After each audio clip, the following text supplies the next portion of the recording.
Hey guys, tonight we step into the thin, dry air of Soviet Tajikistan, where a boy named Victor Bout grows up in a world both closed and endless. The year is somewhere in the late 1960s, maybe early 70s, depending on who's telling the story. The apartment block he lives in is a slab of pale concrete, stacked with narrow balconies and the echo of lives lived in close quarters. A communal courtyard stretches below, edged by rusting metal fences and dotted with patches of stubborn grass. The mountains loom beyond, jagged and immovable, their snowcaps glowing pink at dawn and fading to shadow by evening. It's the kind of place where winter freezes the water pipes and summer bakes the asphalt until it softens underfoot. Dust is a constant companion, settling on windowsills, on laundry lines, even on the bread sold in the open-air market. The wind sometimes carries the scent of the mountains, sharp and mineral. Other times the heavy smell of diesel from the buses grinding along their routes. You probably won't survive this kind of childhood without learning how to find beauty in the scraps. A game played with a bent nail, the thrill of a distant train whistle, the sight of a cargo plane glinting high above. So, before you get comfortable, take a moment to like the video and subscribe, but only if you genuinely enjoy what I do here. And if you're listening from somewhere far away, drop your location and local time in the comments. I'd love to see where tonight's journey reaches. Now dim the lights. Maybe turn on a fan for that soft background hum, and let's ease into tonight's journey together.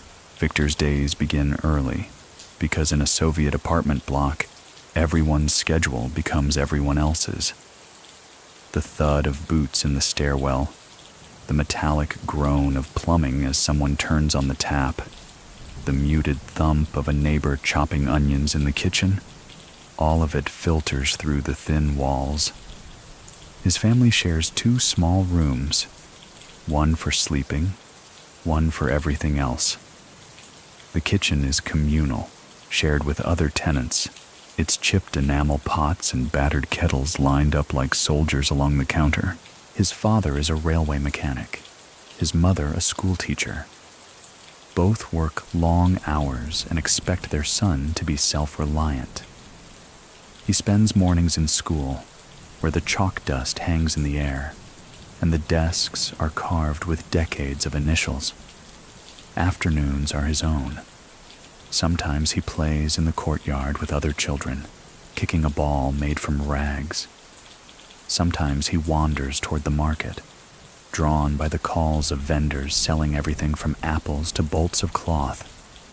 The market is its own kind of classroom, a place where Russian blends with Tajik, Uzbek, and occasionally the halting words of a foreign traveler. Even as a boy, Victor notices the differences in how people speak. He hears the clipped official tone of a government inspector, the easy banter of 2 drivers sharing a cigarette, the shy courtesy of a girl selling flowers. Without realizing it, he starts to collect these sounds. He repeats unfamiliar words under his breath, matching the shape of his mouth to the ones he hears. The mountains are always there, silent and massive, yet they seem to whisper to him. They mark the edge of his known world, but they also hint at something beyond. In winter, the peaks are a white wall against a pale sky. In summer, they turn a deep, dusty brown, their ridges casting long shadows. Victor imagines what lies past them, cities he's never seen, deserts stretching to the horizon, ports where ships unload goods from across the globe. On certain days, when the airstrip outside town comes alive, he stops whatever he's doing to watch. Cargo planes, mostly Soviet-built Antonovs and Ilyushins, lumber into the air, their engines roaring. Sometimes they land heavy, tires squealing, dust rising from the runway. He wonders where they've been, what they carry: grain, machinery, maybe even something less ordinary.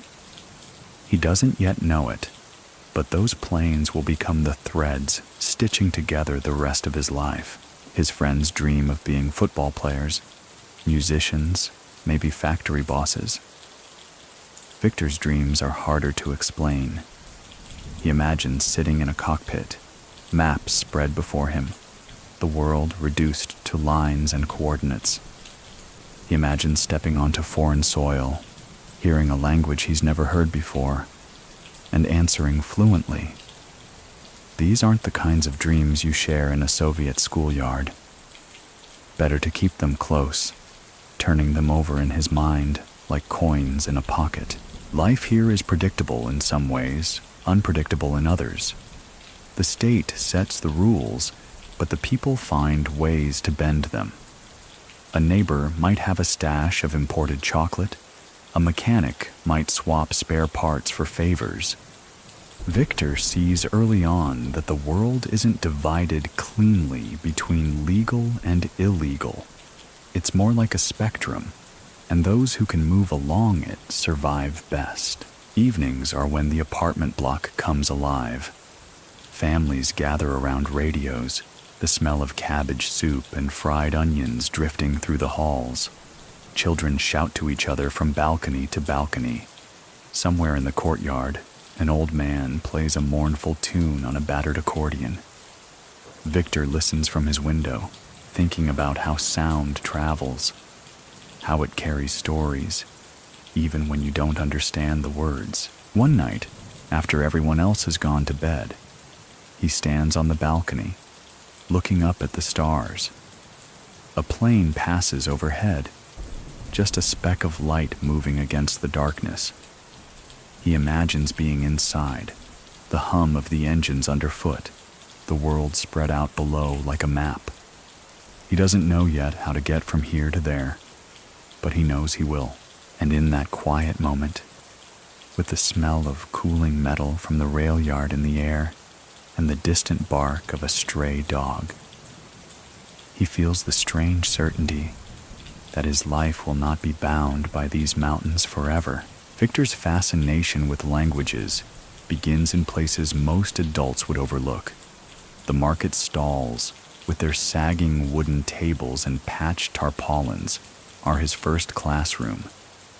Here, each merchant brings not only goods, but also a slice of the world beyond the mountains. There's the Uzbek fruit seller with his soft consonants, the Armenian cloth trader whose words flow like a slow river, the Kazakh herder speaking in a rapid staccato about the quality of his wool. Victor doesn't just hear these differences, he feels them, storing the sound and rhythm like a collector arranging rare stamps in a hidden album. At home, language is functional. Russian dominates, but his mother sometimes slips into Tajik when she's tired or when emotion overrides formality. Victor notices the difference in her face when she does, the way the vowels round, the way her voice lowers in tone. He begins to sense that language carries more than meaning. It carries identity, mood, and intent. This awareness comes before he can explain it, the way a musician hears harmony before knowing the rules of music. School is a stricter environment. The teachers insist on proper Russian pronunciation, crisp and clear, and the curriculum allows little deviation. But Victor finds ways to feed his curiosity. The school library has a small section of foreign language textbooks, mostly dusty English and French readers printed decades earlier. They smell of paper gone soft at the edges, and the pages are filled with strange shapes and sounds. He traces the unfamiliar letters with his finger, whispering them under his breath until they feel natural in his mouth. By the time he reaches his early teens, Victor has developed a quiet confidence in slipping between tongues. Russian, Tajik, Uzbek. These are his daily tools. English is a new challenge. its rhythms different, its words full of silent letters and unexpected turns. French feels softer, more fluid, like water over stone. He practices when he can, sometimes with foreign aid workers who visit the region, sometimes with traveling engineers assigned to local projects. His exchanges are brief, a greeting, a question, a polite response, but each is a step toward something larger. In the evenings, when the streets grow quieter, Victor sits on the windowsill with a borrowed tape recorder. A friend of his father's, a railway worker who once traveled abroad, has given him a few cassettes of foreign radio broadcasts. The voices are grainy and distant, but they're a treasure. He rewinds them again and again, mimicking the intonation, memorizing phrases without fully understanding their meaning at first. The people around him see his talent, though they interpret it differently. Some of his teachers encourage him, suggesting that he could become a translator or diplomat. Others see danger in his curiosity, warning him not to be distracted from his studies by foreign novelties. His parents, practical and cautious, hope his skills will earn him a stable position, perhaps in the railway administration, perhaps in government service. But Victor is already thinking differently. To him, language isn't just a skill to list on a work application. It's a key, a lockpick, a currency that can be traded in places where money holds less power. He notices that traders at the market give better prices when he greets them in their own language. He sees how a smile paired with a familiar phrase can turn suspicion into trust. On one particularly hot summer day, Victor wanders to the outskirts of the airfield. The guards there are used to shooing away curious boys, but Victor tries a different approach.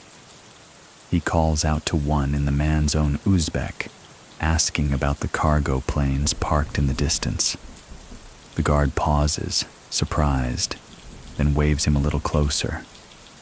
They talk briefly, or rather, the man talks, and Victor listens intently, catching words about routes, fuel, and destinations.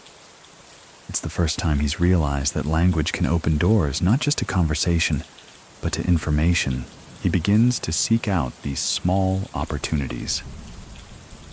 A group of Georgian truck drivers stops at a roadside tea stall. Victor strikes up a greeting in their dialect. A Bulgarian technician works on the factory machinery. Victor brings him water and asks about his work, slipping in the few Bulgarian words he's learned from a textbook. Each encounter is like adding a new thread to an invisible web, one that stretches far beyond the edges of his town. At night, he sometimes dreams in a mixture of languages, the words flowing together into strange, seamless conversations. In these dreams, he is older, moving easily through crowded markets and foreign airports, negotiating deals, reading documents, listening without being noticed. He wakes with a sense of purpose that lingers all day.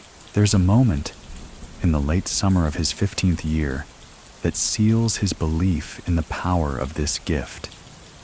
He's helping a group of Soviet engineers unload crates from a delivery truck. One of the men, hearing him translate a quick exchange between two others, laughs and tells him in Russian, "Kid, with that tongue of yours, you could talk your way into or out of anything." Victor doesn't laugh. He just nods, because deep down, he already knows it's true. And as the years pass, his collection of words grows, each one a coin in a private treasury that will, sooner than anyone guesses, buy him passage into a world where knowing the right language at the right time can mean the difference between being a spectator and being the man in control. The Soviet Air Force doesn't care about childhood dreams. It cares about discipline, loyalty, and the ability to follow orders without hesitation. For Victor, entering military service feels less like a choice and more like an inevitability. In his part of the Soviet Union, Young men who show aptitude are steered toward careers that serve the state, and his fluency in languages marks him as someone who might be valuable in more than one capacity. He's sent for training at a base far from home, a place where the wind carries the smell of aviation fuel and cold metal, and the horizon is punctuated by the silhouettes of aircraft in varying states of readiness. Here, every sound is sharp. The bark of commands, the hiss of hydraulics, the deep-throated roar of engines as they spool up for takeoff. The first time he stands on the tarmac, watching a fighter jet streak into the sky, the force of it hits him in the chest. He's not watching from the dusty edge of a provincial airfield anymore. He's standing where the machines live, where flight is not a distant dream, but a daily reality. The Air Force molds him quickly. Mornings begin before the sun rises, with the clatter of boots in the barracks and the brisk order of drills. There's no room for hesitation. Beds must be made with hospital corners, uniforms must be pressed to regulation sharpness, and meals are consumed in silence unless a superior invites conversation. For someone like Victor, who's grown up improvising in the marketplace and learning on his own, the strictness is an adjustment, but he adapts. In fact, he thrives under the structure. Flight school is another world entirely. The classrooms smell faintly of grease and chalk, and the walls are lined with diagrams of aircraft systems. Instructors teach not just how to fly, but how to understand the machine as if it were an extension of the pilot's own body. Victor absorbs every detail: the language of aviation, the logic of navigation, the physics of lift and thrust. When he's not in the cockpit, he's in the hangar, studying the way mechanics strip down and rebuild engines, noting how every bolt and panel has its place. Language still follows him here. Many of the manuals are in Russian, but there are also borrowed texts in English, German, and French. He pores over them at night, comparing translations, building a specialized vocabulary that most pilots never bother with. His instructors notice. One suggests that he might be suited for missions where communication with foreign counterparts is required: cargo transfers, liaison flights, perhaps even intelligence work. The first time he flies solo, it's in a training aircraft with the paint faded from years of sun and wind. The controls feel alive under his hands, the hum of the engine steady in his ears. As he lifts off, the ground falls away, and for the first time, the horizon is his to chase. The sensation is both exhilarating and strangely calm, as if a part of him has always known this would happen. Military life teaches him more than how to fly. It teaches him how to operate within a system and how to quietly work around it. He learns the value of maintaining appearances, of speaking the right words to the right people at the right time. He sees how orders are followed to the letter in public, then adjusted in practice to suit the realities on the ground. These lessons will serve him long after he leaves the uniform behind. Off duty, he finds ways to keep sharpening his linguistic edge. Fellow trainees come from across the Soviet republics, and Victor swaps slang and idioms with them over tea in the mess hall. A visiting technician from East Germany spends a week at the base, and Victor seizes the chance to practice his German, surprising the man with his fluency. It becomes a kind of quiet game, collecting phrases from everyone he meets, tucking them away for later use.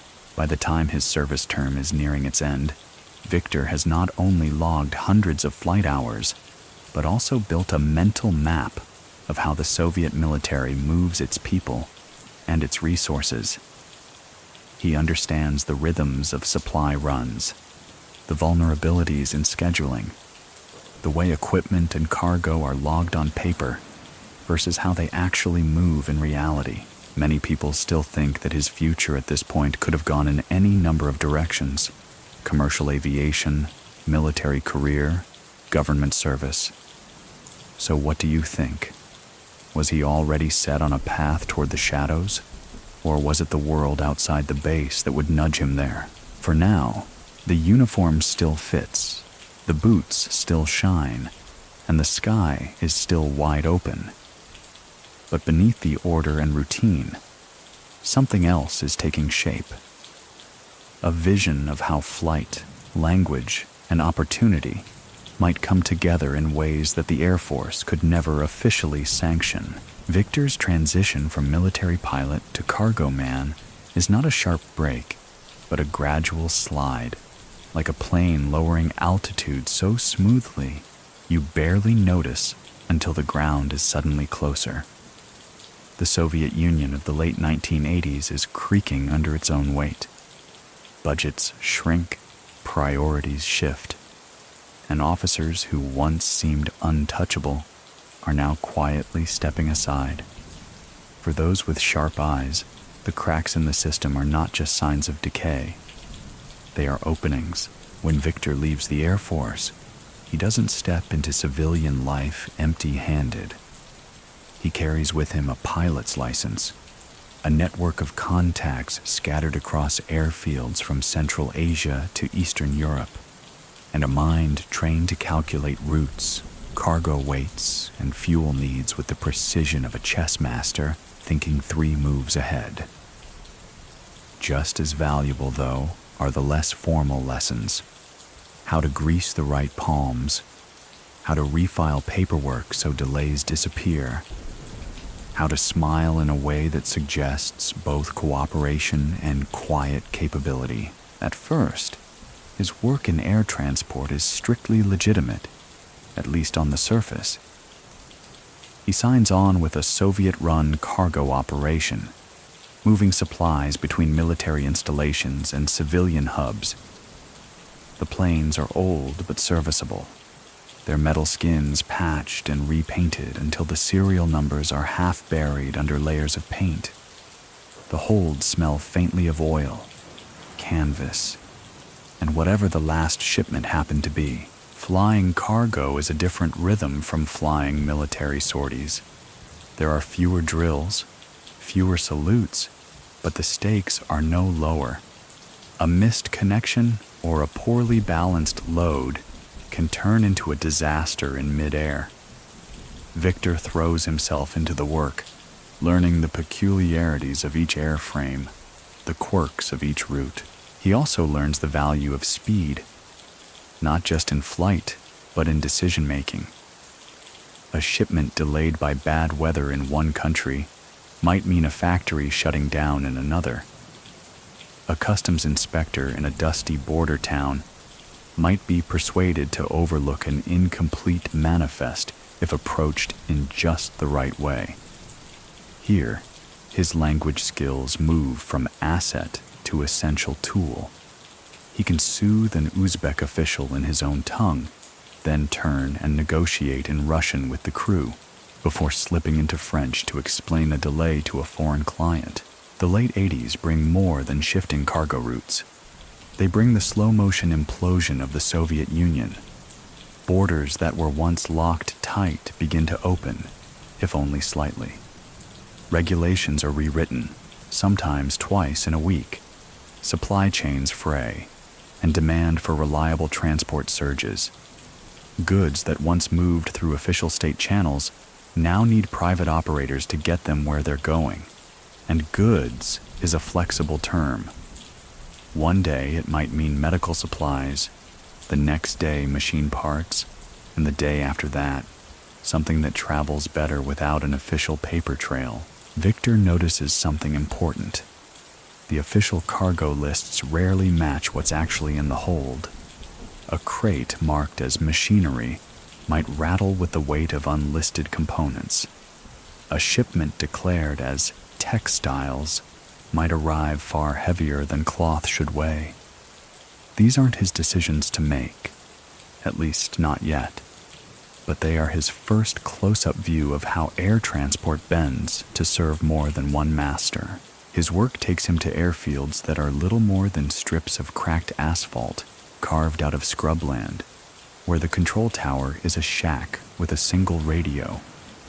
In these places, the rules are more like suggestions, and the man with the plane decides what's possible. Victor studies the older captains, the way they negotiate over fuel prices, the way they arrange express deliveries for clients who pay in cash.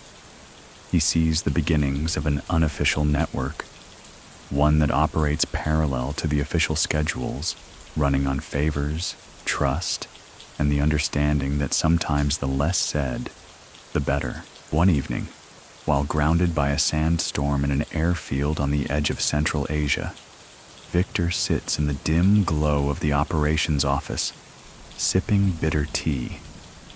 A senior pilot tells him about the years before the current regulations, when flights could go anywhere so long as you had fuel and the right handshake waiting at the other end. The man chuckles and says, "It's coming back, you'll see. The world's changing. There will be more sky than we know what to do with." Victor files the words away. Many people still think that in these early years he was just another pilot adapting to a changing world.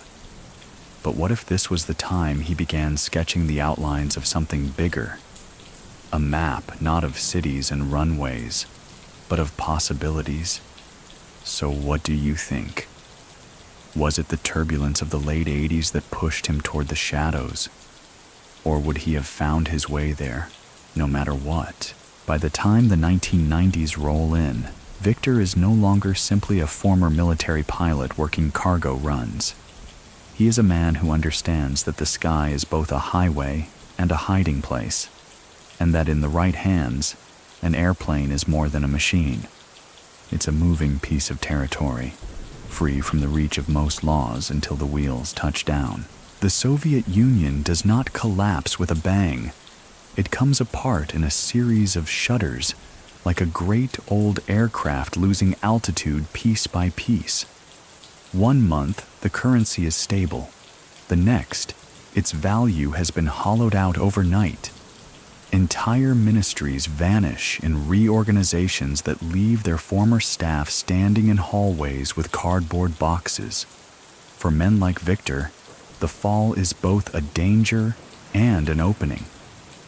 The Air Force is no longer calling, but the demand for aircraft, and for those who know how to operate them, is growing in strange new corners of the map.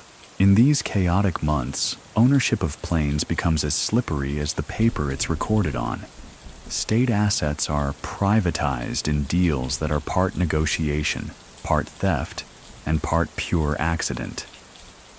Somewhere in this maelstrom, Victor acquires his first aircraft, a battered Antonov An-12 with faded paint, a history in military service, and just enough life left in her to be valuable to the right client. It is not a glamorous purchase.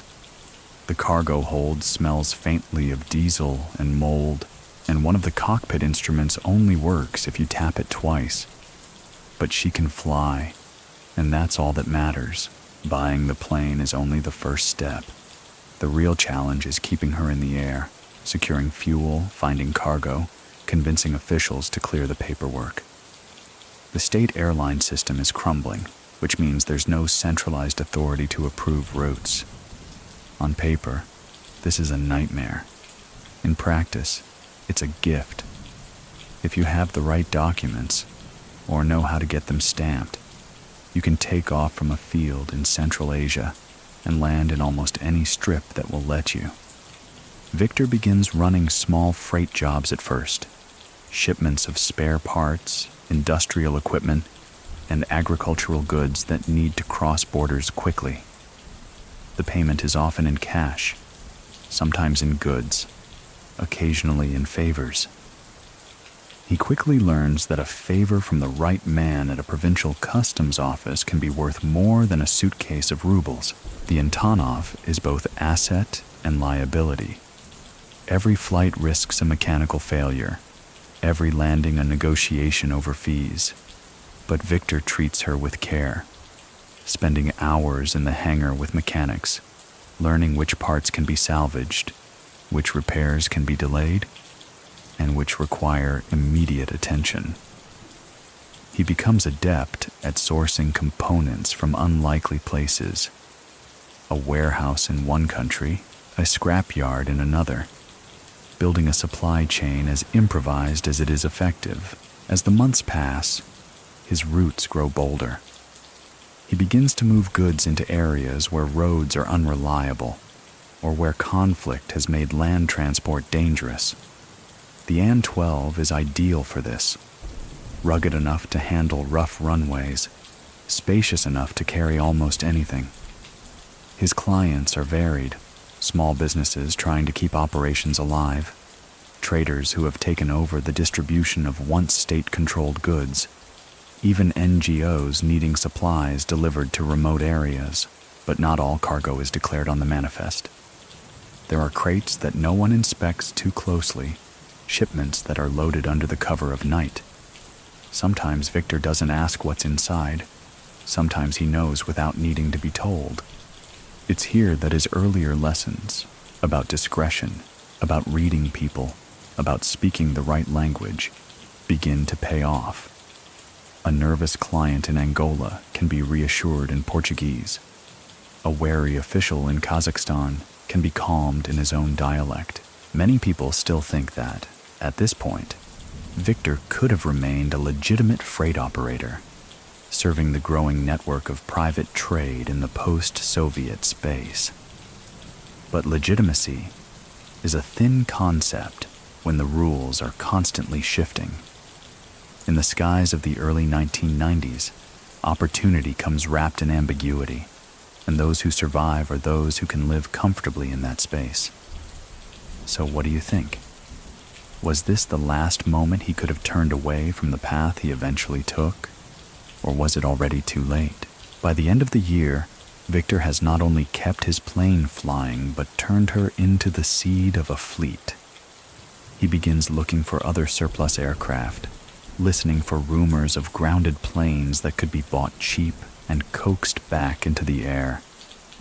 Somewhere in the back of his mind, a new idea is forming, not just to run flights himself, but to build an operation big enough to cover the kind of routes no single man could manage alone. And in the shifting light of the post-Soviet dawn, the sky is wide open. The Antonov is no longer just a machine to Victor. It is a flag planted in the lawless new world of post-Soviet commerce. But one plane, no matter how dependable, can only cover so much sky. To turn opportunity into dominance, he needs more metal in the air and more eyes on the ground. That means expansion. And expansion begins with listening. Victor listens in hangars, in cafes near airfields, in the smoky back rooms of freight offices where pilots gather between jobs. He listens for rumors of aircraft that have been grounded for months because their owners can't afford repairs, for operators who are drowning in debt and willing to sell at a loss, for airports where the control tower hasn't been paid in weeks and might waive fees for the right kind of cooperation. The deals are rarely straightforward. A seller in Ukraine offers him an Ilyushin Il-76, but it's been sitting on the tarmac in Odessa for 2 years and would need extensive work. Another contact in Kyrgyzstan has 2 An-26s available, but only if Victor agrees to take on their current crew, unpaid for months and bitter about it. Each opportunity requires calculation. What's the cost of refurbishment, the logistics of relocation, the political risk of operating in that region? By the mid-1990s, his growing network begins to resemble a spider's web stretching across continents. The planes themselves are just one layer. Beneath them is the scaffolding of the business. Shell companies registered in jurisdictions where aviation law is more suggestion than mandate. bank accounts in countries where a deposit made in the morning can be withdrawn in a different currency by afternoon. Relationships with middlemen who can source everything from aircraft tires to radio parts without leaving a paper trail. Victor becomes fluent in the language of freight economics. He studies demand patterns with the same intensity he once gave to learning foreign phrases. Conflict zones? They're high-demand markets for food, medicine, and, though no one says it aloud, weapons. Disaster-stricken regions? They need cargo flights now, not in 3 weeks when bureaucracy clears. Remote mining operations. They're willing to pay premium rates to keep their machinery running. He develops a method for mapping the world, not by political boundaries, but by need and access. If a region is hungry for goods, but difficult to reach, it goes on his mental shortlist. The harder the access, the higher the reward.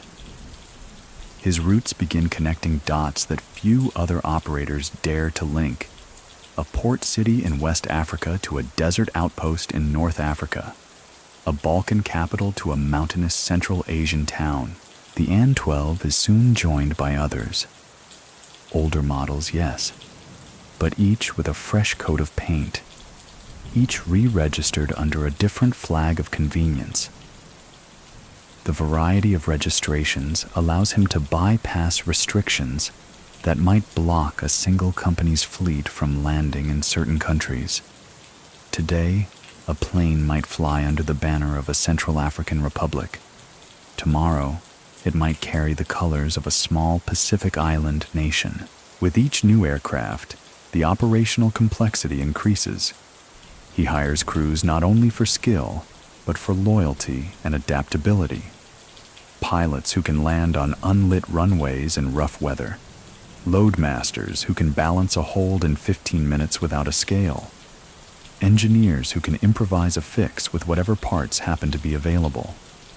These men are drawn from all corners of the former Soviet bloc, bound less by contracts than by the understanding that Victor pays on time, in cash, and protects his own.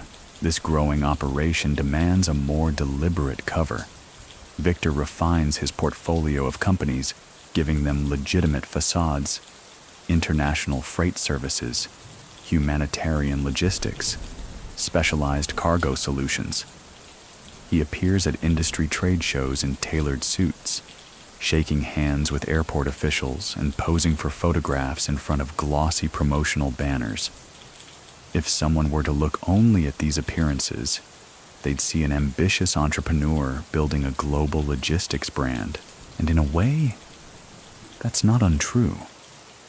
His planes do carry legitimate cargo. Food shipments to famine-stricken areas, construction materials for rebuilding efforts, even medical supplies. But alongside these runs are others. Jobs booked through less public channels, moving items whose nature is discussed only in vague terms. Sometimes it's equipment, sometimes spare parts. The language is deliberately bland, but everyone involved knows what's at stake. Many people still think that these years were simply Victor's golden age of legitimate expansion, that the darker reputation would come later. But the truth, or at least one version of it, is that the lines were already blurring. So what do you think? Was this careful balancing act a conscious long game, or just a series of pragmatic choices made in the moment? By the end of this phase, Victor's fleet can reach almost any corner of Africa, the Middle East, or Asia within days. The web is nearly invisible from the ground, but in the air, it's as real as the jet streams it rides. And somewhere in his growing stack of route charts and maintenance logs, the foundation for a far more dangerous kind of cargo business is quietly being laid. Mapping the demand is not about looking at official trade figures.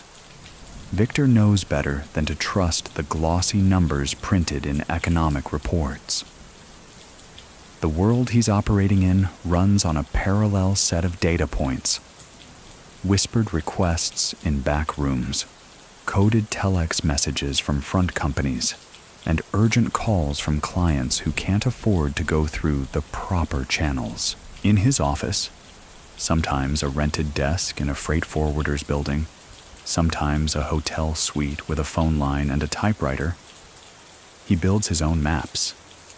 Not political maps, but operational ones. Each pin and line represents a route that isn't served by conventional carriers, or one that's too dangerous for them to risk. A port city in West Africa might be connected to a desert airstrip in the Sahel by nothing more than a line of fuel drums hidden under camouflage netting. A jungle settlement in Southeast Asia might depend on one small runway that floods every rainy season, making every delivery a gamble. These are the places Victor is interested in. Places where need outpaces access, where desperation makes payment swift and questions minimal. He studies patterns in conflict, how a war in one country disrupts the supply chain of a neighbor, how a coup can cause a sudden spike in demand for certain specialized equipment. He knows that when famine strikes, food moves first, then medicine, and after that, something else always follows. The means to defend whatever has just been delivered. His contacts feed him constant fragments of intelligence. A mechanic in Khartoum mentions that a certain faction leader has been seen meeting with arms brokers. A port clerk in Mombasa hears that a shipment of heavy machinery is being routed inland, machinery that, on closer inspection, could just as easily be armored vehicles.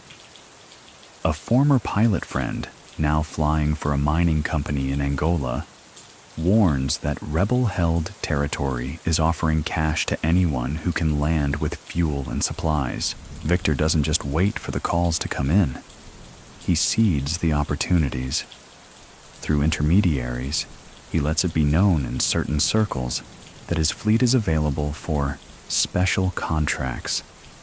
The phrasing is always vague, and the paperwork, when it exists at all, is tailored to avoid specifics. A shipment might be listed as agricultural equipment, even if its dimensions and weight make that explanation laughable to anyone with experience. The aircraft themselves are part of the sales pitch. His Antonovs and Ilyushins are rugged, capable of landing on short, unpaved runways, and easy to repair in the field. A client in a conflict zone doesn't care about the age of the plane. He cares that it can land in the middle of nowhere, unload in minutes, and be airborne again before anyone with authority shows up. As his routes multiply, so does his network of local fixers, men who can arrange fuel on short notice, bribe an air traffic controller to lose a flight plan, or find a safe place for a crew to rest between runs. These fixers are the unsung backbone of the operation. They operate in the shadows, moving between markets, government offices, and airfields, speaking the languages of the street and the state with equal fluency. One of the first major contracts that sets the tone for his future work comes from a client who is both a government minister and, unofficially, a broker for a regional militia. The job: deliver a mix of humanitarian supplies and additional materials to an airstrip deep in contested territory. Payment is generous, but the real value lies in the relationship. Completing this job without incident earns Victor an introduction to other buyers who operate far from the reach of international law. He learns to read the subtleties of urgency. When a client says a delivery must happen within the week, it means they're still negotiating terms on the ground. When they say, within 48 hours, it means something has shifted. Perhaps an offensive is planned, or a defensive position is at risk. Victor becomes adept at matching the tempo of his operation to the tempo of the conflict. Many people still think that he simply followed the money, without regard for politics. But in reality, politics was the invisible wind in his sails. So what do you think? Could anyone in his position truly remain neutral? Or was every contract, no matter how carefully phrased, a side chosen in someone else's war? By the end of this stage, Victor's map is no longer just pins and lines. It's a living thing, constantly updated, with routes that pulse in and out of existence depending on the shifting needs of his clients. The skies are his territory now, and in the places he flies, the air is as valuable as the ground below. Paper trails, in Victor's world, are both lifelines and liabilities. A shipment without any documentation is suspicious. A shipment with the wrong documentation is fatal. To keep his growing web intact, he learns the art of creating records that both exist and don't. Papers that can satisfy a customs official's glance without ever telling the whole truth. The first layer of camouflage comes in the form of shell companies. Some are nothing more than a post office box and a phone number in a country where aviation oversight is minimal. Others have small but legitimate operations, a few employees, an office near a port, a website listing services like specialized industrial logistics. These shells are the names on the contracts, the owners of the planes, the entities that appear on flight manifests. If one is compromised or blacklisted, it can be quietly dissolved with its aircraft re-registered under a new banner. Flags of convenience become a standard tool. A plane registered in one jurisdiction can face restrictions in certain regions, but repaint it, assign it new paperwork under another country's registry, and those restrictions often vanish. Victor keeps a rotation of national identities for his fleet, a Pacific island nation here, a West African republic there, each chosen for its lax reporting requirements and minimal cooperation with international law enforcement. The second layer is in the manifests themselves. A load of weapons can be described as mining equipment, with the weight, dimensions, and even packing style altered to match the description. Ammunition can be listed as construction materials, the crates stenciled with misleading codes, the invoices prepared by a friendly contact in a logistics firm who understands the value of plausible deniability. If the paperwork matches the cargo too perfectly, it draws suspicion. If it's just sloppy enough to look real, it passes. To keep these layers functioning, Victor maintains relationships with what he calls bridgemen, people who live in two worlds at once. They might be customs agents who work their official shifts during the day and quietly process irregular documents at night. They might be warehouse managers who know how to relabel a shipment without leaving fingerprints on the process. These are not men you hire with ads. You find them through careful introductions, shared favors, and proof that you can be trusted to keep their names off any official list. This infrastructure allows him to move cargo with a kind of ghostly efficiency. A plane can take off from an airfield in Eastern Europe under one set of documents, land in Africa, and offload its cargo under a completely different set. The transition happening in the gap between takeoff and touchdown. The original paperwork is lost. The new one becomes the official record. The system works so well that Victor begins to operate with a confidence bordering on audacity. He can move goods into embargoed territories by routing them through multiple stops, each one altering the paperwork just enough to disguise the true origin or destination.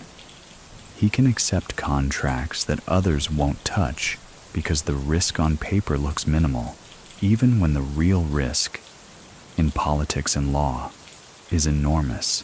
But there's an unspoken rule in his circle. No paper trail is ever truly erased.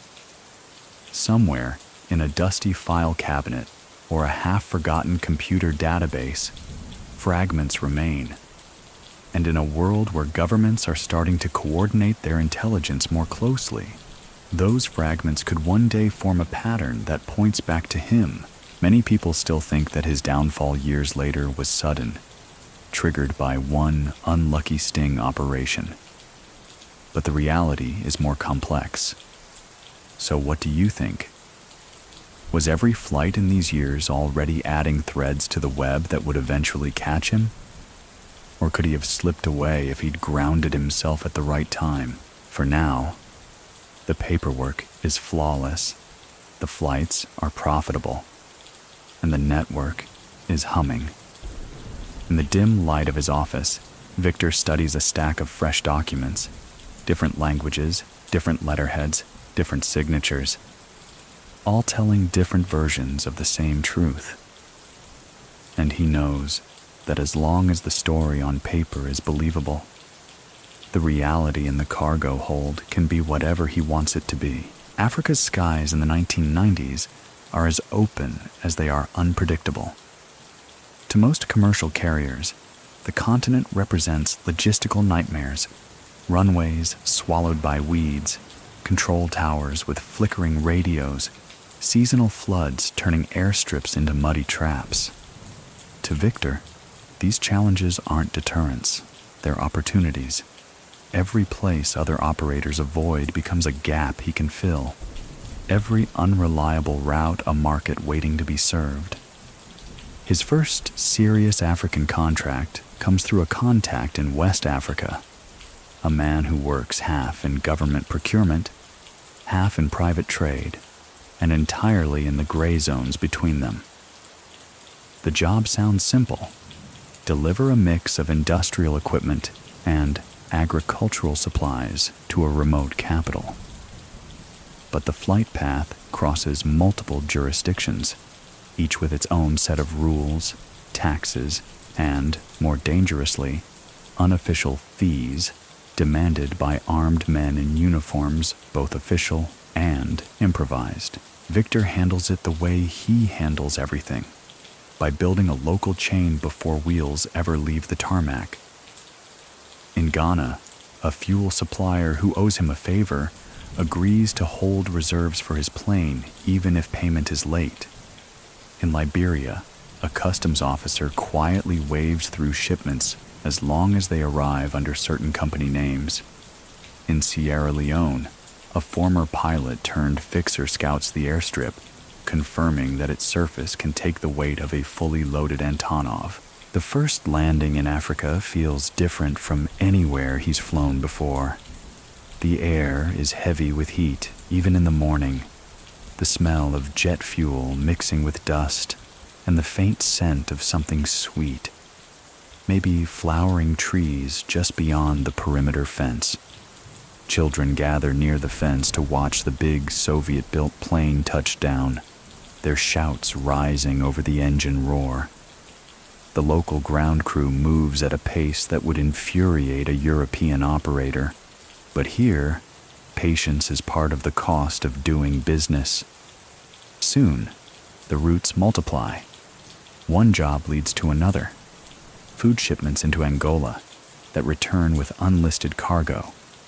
Deliveries into the Democratic Republic of Congo, where the manifests are deliberately vague. Each trip brings new contacts. Militia leaders who control the roads leading away from the airport, provincial governors who can grant special permissions, businessmen who operate legitimate storefronts in the day and something else entirely at night. Africa also offers Victor something else, plausible deniability. Many regions are so poorly connected to the outside world that flights aren't tracked with the rigor they would be in Europe or Asia. A plane can disappear into the air for hours, reappearing later with only a line on a handwritten log to account for its journey. In countries where a shipment's survival depends on speed rather than legality, No one asks too many questions about how it got there, but Victor knows that operating here requires more than logistics. It requires reading people. A wrong word to the wrong man at a checkpoint could mean losing the cargo, or worse. His language skills again prove invaluable, letting him smooth tense negotiations in French in one region, then switch to Portuguese in another, and still have enough local greetings to disarm suspicion when needed. There are close calls. Once, landing in an airfield in central Angola, his crew finds the strip occupied by an unexpected military exercise. The plane circles until fuel runs low before being given grudging clearance to land.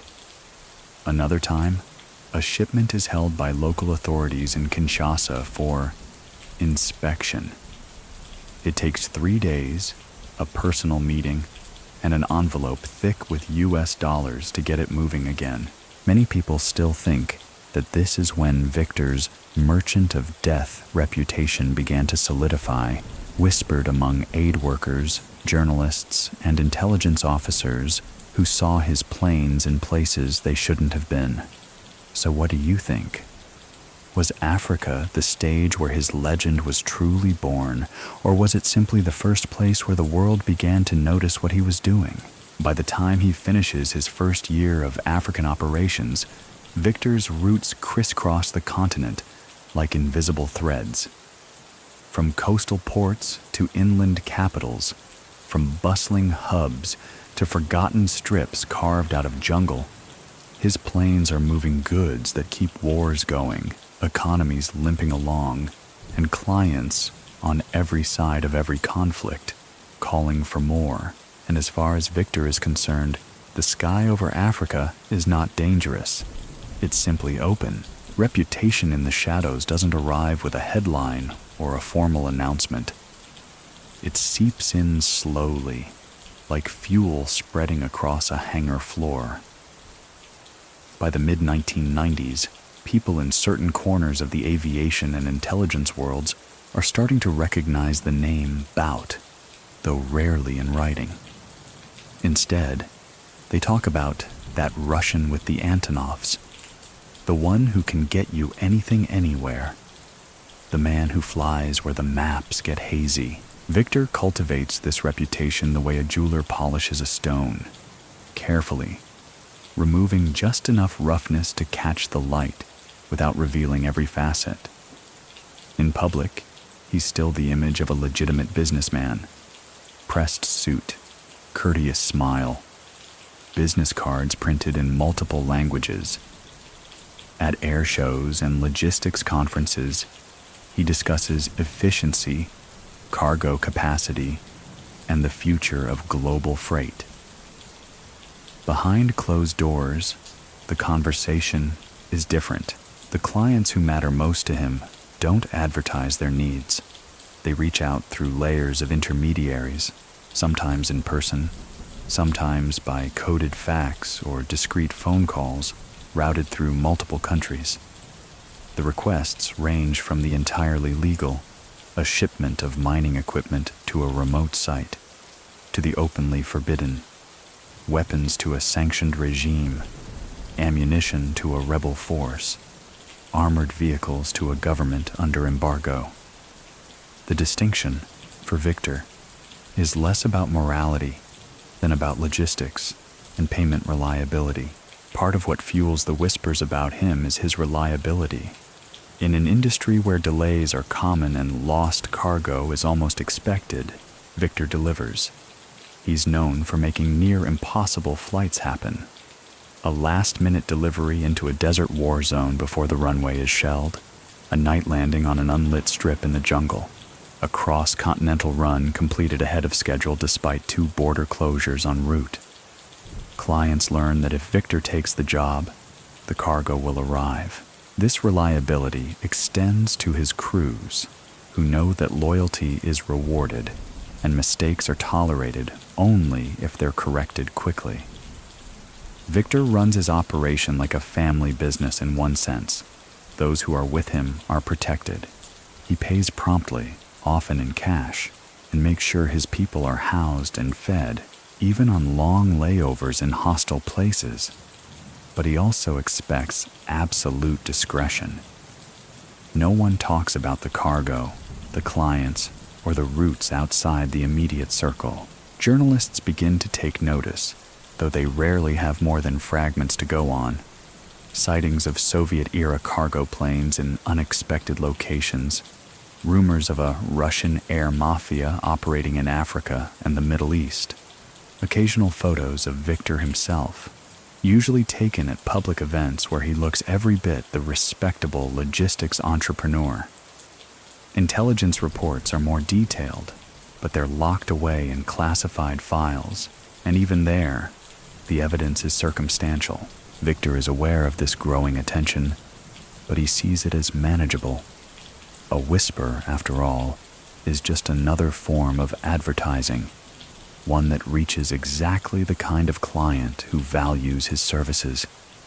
He makes no effort to publicly deny the more outlandish stories. Sometimes he even lets them grow. A reputation for danger can be as valuable as one for speed, provided it doesn't cross the line into legal action. Many people still think that this was the point where he could have stepped back, capitalizing on his network without pushing further into the riskiest contracts. But for Victor, the riskiest contracts are often the most lucrative, and each successful delivery cements his standing in the underground economy. So what do you think? Was the Whisper Network a trap tightening around him? Or was it simply the sound of opportunity knocking louder? By the late 1990s, the Merchant of Death, a phrase that will one day dominate headlines, is already circulating in intelligence briefings. Victor has heard it secondhand, but it doesn't bother him. In his mind, names are for stories, and stories are for people who need to explain the world in simple terms. He isn't in the business of stories. He's in the business of getting things from one place to another, no matter what the cargo is. And in that business, the shadows are where the real deals are made. Fuel is the bloodstream of Victor's entire operation. Without it, the Antonovs and Ilyushins are just hulks of metal baking under the sun. In the post-Soviet aviation underworld, fuel is not just a resource, it's a form of currency, a strategic weapon, and sometimes the key to bending a client to your will. In the more developed parts of the world, fuel flows through predictable channels, ordered, delivered, and paid for in advance, monitored by paperwork and strict accounting. But in the regions where Victor operates, fuel is a far more flexible commodity. One day, it's pumped from a legitimate depot into his aircraft's tanks. The next, it's siphoned from barrels rolled out of a warehouse whose ownership is a mystery even to the men guarding it. Victor understands the math of fuel better than most. It isn't just liters and consumption rates. It's about location, timing, and leverage. A remote airstrip in Chad with a few thousand liters of aviation fuel is a bargaining chip more powerful than a sack of diamonds if a military faction needs an urgent delivery. Likewise, the ability to deliver fuel to an isolated mining operation can secure a contract for months, even years. He builds relationships with fuel suppliers the same way he builds every part of his network, through loyalty, cash payments, and favors that can be called in later. In Kenya, a port official ensures Victor's shipments of fuel drums are never delayed, no matter how congested the docks. In Sudan, a tribal leader grants his planes access to a desert landing strip in exchange for periodic deliveries of diesel for their trucks. Fuel also becomes a form of barter.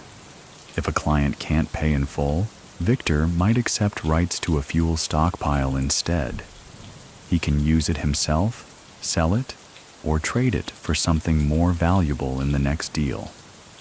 His crews learn to think of fuel not just as something burned en route, but as a tangible asset, something to be counted and guarded as carefully as the cargo itself. Of course, moving fuel isn't without risk. Aviation fuel is volatile, both in chemical and political terms. Convoys carrying it can attract unwanted attention from armed groups, and storing it in insecure locations can invite theft or sabotage. Victor mitigates these risks with a combination of security escorts, discreet timing, and a deliberate lack of publicity.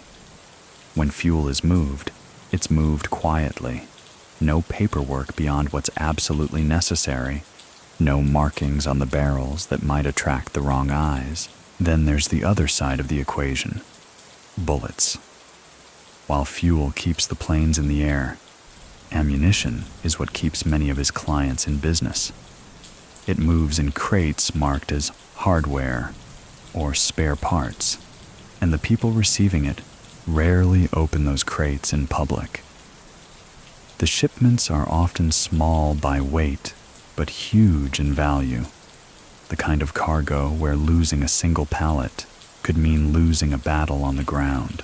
Victor treats ammunition shipments with a precision that borders on ritual.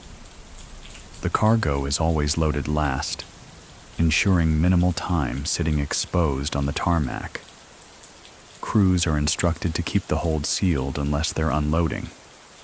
The flight routes are planned to avoid unnecessary stops. Fewer chances for inspection. Fewer chances for the wrong person to get curious. Sometimes fuel and ammunition move together, a pairing that makes sense only in certain conflict zones. A delivery of fuel for trucks or generators might be the cover for a parallel shipment of rounds and magazines. Other times, the pairing is more symbolic. Fuel for the machines of war, ammunition for the men running them. Either way, these shipments tend to be the ones that bring in the largest payments, often in cash, and sometimes in currencies that aren't officially recognized outside their region. Many people still think that this fuel and bullets phase was when Victor crossed a line he could never step back from, locking him into the role the press would later brand so infamously. But in his view, it was simply meeting demand. So what do you think? Was he already too deep to ever operate in daylight again? Or was this just another smart business pivot in a world where survival depends on adaptability? By the early 2000s, Victor's network has reached a point where fuel depots and ammunition stockpiles are as much a part of his asset list as planes and crews. The planes might be the visible part of his empire, but it's the control of what goes into them and what comes out that gives him real power.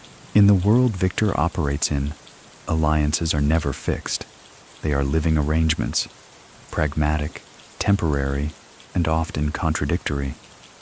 To survive and thrive, he learns to make allies in places where others see only enemies, and to keep doors open even between clients whose guns are aimed at each other. One week, he might be in a capital city meeting with a government minister in a crisp suit, shaking hands in a marble-floored office where tea is served in delicate china. The next, he's sitting under a canvas awning in a rebel camp, surrounded by men in mismatched fatigues, the smell of wood smoke and diesel heavy in the air. In both places, the conversation is polite, businesslike, and, crucially, free of overt judgment about what the cargo will be used for. The key to managing these relationships is consistency. Victor knows that every faction, no matter its ideology, values three things above all else: discretion, punctuality, and reliability. He delivers on all three. A rebel commander who gets his shipment on time will vouch for Victor's services to a neighboring faction. A government that receives its agricultural machinery intact will quietly recommend him to another ministry. Payment terms vary widely. Some clients pay in advance, eager to secure their slot in his schedule.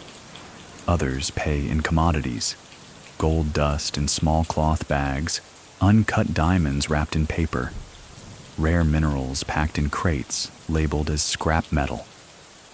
In certain situations, the payment is not immediate, but comes in the form of future favors, guaranteed landing rights in a strategic location, a promise of protection for his crews in a volatile region, or priority contracts during the next round of procurement.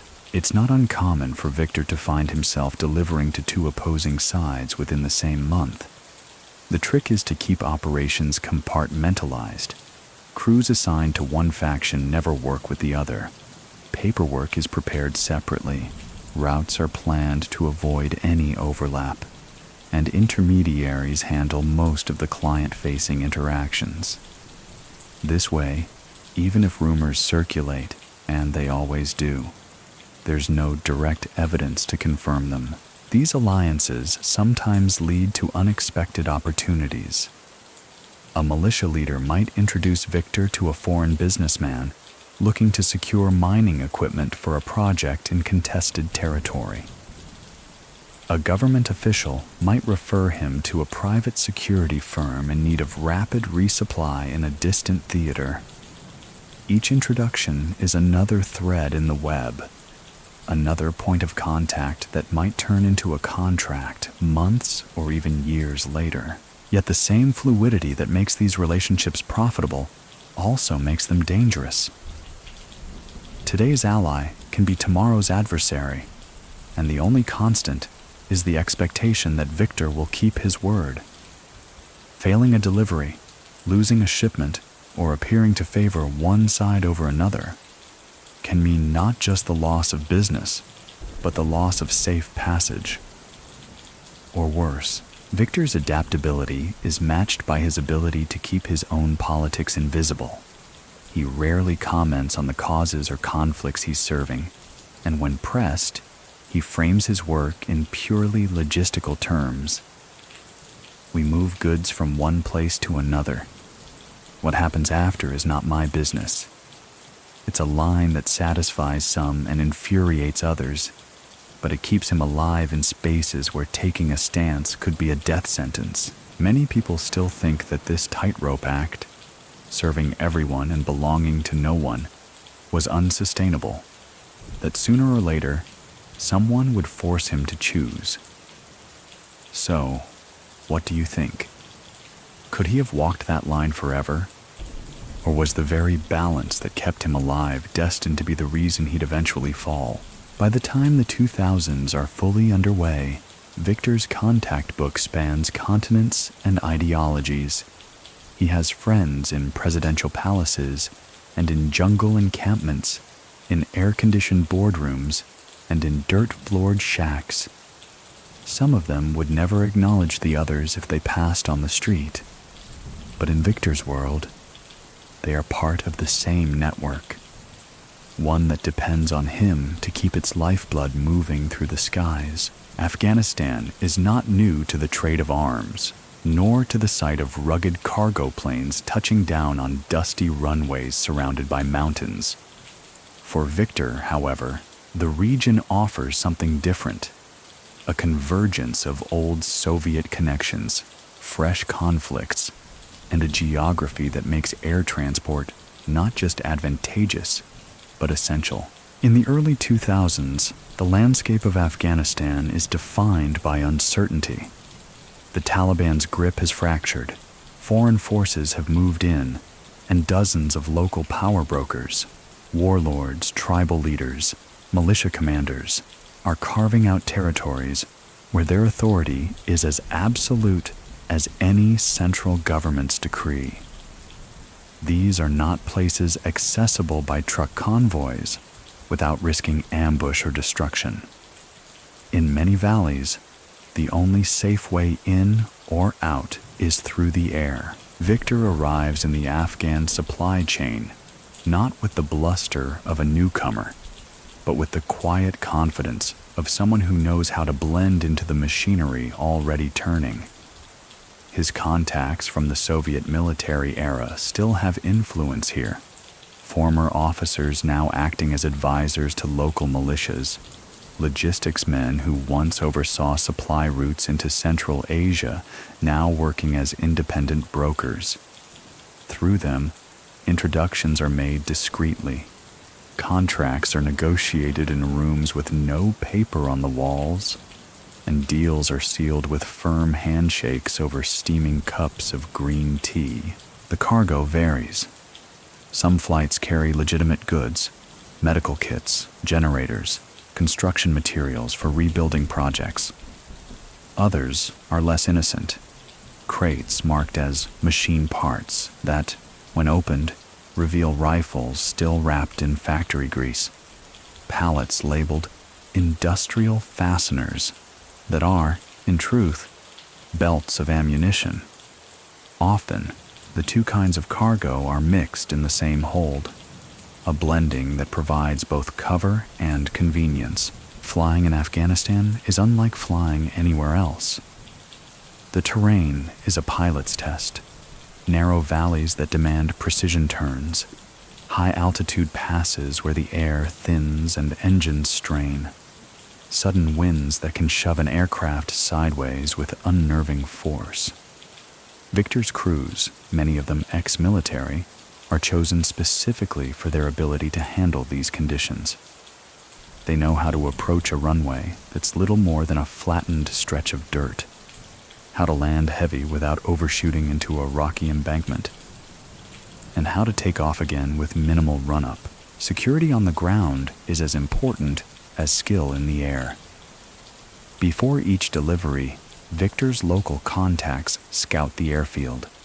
Sometimes they report that a militia has taken over the perimeter and demands a fee for safe passage. Other times, they find that the airstrip is mined or booby-trapped, forcing the delivery to be diverted to a secondary site. In more volatile areas, the plane never fully shuts down. Engines stay running while cargo is unloaded in minutes, and the crew is back in the air before anyone with hostile intentions can mobilize. The profits in Afghanistan are substantial, but so are the risks. Rival suppliers sometimes try to undercut his contracts, offering faster delivery or lower prices. Intelligence agencies, both regional and Western, are rumored to have him on their watch lists, tracking his movements through satellite images and intercepted communications. But Victor's routes are unpredictable, his paperwork layered, and his loyalties so diffuse that pinning him to a single faction is nearly impossible. He also knows how to keep his footprint light. Unlike some operators who flaunt their role as essential to the war economy, Victor avoids drawing attention. He doesn't linger in Kabul's expatriate bars or pose for photographs with local leaders. The fewer images of him in circulation, the better. His presence is known to those who need to know and invisible to everyone else.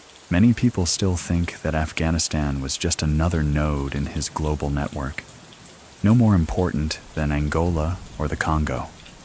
But others argue that the contracts here, so close to international military operations, so entangled with geopolitics, marked a new level of risk in his career. So what do you think? Was Afghanistan simply a profitable route in a larger map? Or was it the point where his business brushed too close to the kind of attention that no operator can survive for long? By the time his operations in Afghanistan reach their peak, Victor has proven that he can adapt to any environment, no matter how hostile. The air here is thin, the politics thinner, and yet his planes move through it all, steady, unmarked in the sky, carrying whatever the next client needs. And in the mountains below, the war grinds on, fueled in part by the quiet hum of his engines overhead. Public perception is a tool Victor has learned to handle with surgical precision. While much of his true business moves unseen, there is value in presenting an image that can be photographed, printed, and circulated without raising alarms. That image is built around one central idea: Victor Bout, legitimate international businessman. The persona is cultivated carefully. He attends air industry expos in crisp suits, wearing the same expression of professional focus, whether he's inspecting a brand new cargo loader or chatting with a booth representative from a multinational freight firm. He makes appearances at aviation safety seminars, shaking hands with regional transport ministers, smiling for group photos under banners about global cooperation in air freight. Sometimes, journalists approach him for short, uncontroversial interviews about the challenges of moving goods in developing markets. He always stays on script, talking about infrastructure gaps, humanitarian needs, and the economic benefits of better connectivity. His companies, too, are designed to pass the eye test. Each has a glossy brochure or website featuring stock images of aircraft in bright blue skies, cargo neatly packed in hangars, and slogans about connecting the world or delivering for a better tomorrow. Staff listed as directors or operations managers are often real people with legitimate roles, though they may not know the full extent of the business they represent. Offices exist, modest, functional spaces in mid-tier business districts, with real desks, phones, and receptionists who greet visitors politely. Trade shows are a particularly useful stage. They provide opportunities to mingle with airport managers, government procurement officials, and logistics coordinators, all people who could one day be critical in securing a landing slot, a fuel supply, or a customs clearance. Even better, they create a visual record of Victor in legitimate contexts, photographs and name badges that can be produced if anyone questions what he was really doing at a given time. The genius of this public face is that it's not entirely false. Victor's planes do move legal cargo. His companies do take legitimate contracts. A warehouse filled with medical supplies awaiting transport looks no different from one filled with less lawful shipments, at least to an untrained eye. The trick is to maintain enough genuine activity that the cover holds even under casual inspection. Of course, this image management also works in reverse. When questions start to circulate, when a journalist prints a rumor, or an NGO complains about seeing his planes at a conflict zone airstrip, Victor's defenders can point to the photographs, the brochures, the public speeches. A respected logistics operator, they might say, who's helped deliver aid across 3 continents. That line of defense works more often than not, especially when paired with the fact that his paper trail is fractured across multiple jurisdictions, each with its own story. This public charm offensive doesn't just protect him, it feeds business. Governments seeking deniable logistics, partners see a man who can operate in sensitive environments, yet appear entirely above board. Private clients with questionable needs feel reassured that their supplier isn't an obvious outlaw, and Victor himself gains the comfort of knowing that his face, while not unknown, is always associated with something bland and respectable. Many people still think that this dual identity, the polite entrepreneur in daylight, the shadow broker by night, was his greatest strength. Others argue it was the very thing that lulled him into underestimating how closely he was being watched. So what do you think? Could anyone keep 2 lives this sharply divided forever? Or was the act always doomed to collapse under its own contradictions? By the early 2000s, Victor has perfected the balance. To the casual observer, he is a man growing a respectable logistics empire. To those in the know, he is something else entirely. A name you call when you need the impossible moved, and you don't want anyone to ask where it came from or where it's going. The Americans have been aware of Victor for years, but awareness and action are 2 very different things. Intelligence reports have his name in the margins, tied to sightings in Africa, Asia, and Eastern Europe. His planes are spotted on satellite images, his shell companies flagged in interagency memos. But in the early 2000s, the U.S. focus is elsewhere. The war on terror, the invasion of Afghanistan, and the tangled logistics of maintaining military presence across multiple continents. It's around this time that Victor's name moves from whispered suspicion to a higher priority on certain lists in Washington. The shift begins with arms shipments traced through a tangle of intermediaries back to destinations where U.S. forces are engaged. Some of the weapons match those found in caches seized from hostile factions. Others are more indirectly linked. Ammunition that moves through 3 or 4 hands before ending up in a firefight against American troops. From the outside, it might look like chance. After all, Victor's network is vast, his cargo diverse, his routes winding. But to U.S. analysts, patterns begin to emerge. Certain tail numbers appear repeatedly in war zone photographs. Certain flight paths mirror the movement of specific conflicts. The more they dig, the more they suspect that Victor is not just a passive freight operator, but an active facilitator in arms flows that directly undermine American military objectives. To Victor, this attention is inevitable. He knows that the Americans have unmatched surveillance capabilities, that their intelligence services can track a plane across continents if they truly care to. But he also knows their attention is finite. They can't chase every shadow at once. His goal is to stay just inconvenient enough to track without becoming an immediate priority. That means varying routes, shifting registrations, and ensuring that no single cargo run connects too neatly to any one conflict. Still, the scrutiny tightens. A customs seizure in the Middle East uncovers a shipment of small arms packed alongside legitimate goods from one of Victor's companies. A defector from a militia claims that his weapons arrived on a Russian plane, matching the description of one of Victor's Antonovs. An intercepted phone call hints at the merchant who can deliver anything, anywhere. The nickname, Merchant of Death, isn't American in origin, but it gains traction in their internal documents. It's a phrase that simplifies the complexity of Victor's operations into something easily briefed to decision makers. He becomes less a man and more a symbol, the archetype of the illicit arms trafficker. For Victor, the label is irrelevant to his day-to-day. Clients still call, planes still fly, money still moves. But he notices more questions at borders, more interest from airport officials in his paperwork.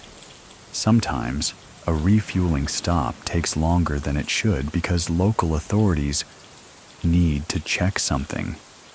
He knows that some of these delays aren't random. They're probes, tests to see if he reacts nervously. Many people still think that the Americans were simply building a case during this period, waiting for the perfect opportunity to act. Others believe they were content to let Victor operate, so long as his activities didn't directly conflict with their highest priority operations. So what do you think? Was he already living on borrowed time by the mid-2000s, or could he have stayed in the air indefinitely if he'd adjusted his profile just a little more? By the middle of the decade, the quiet watchfulness has turned into something sharper. His name is now known not just to analysts, but to policymakers.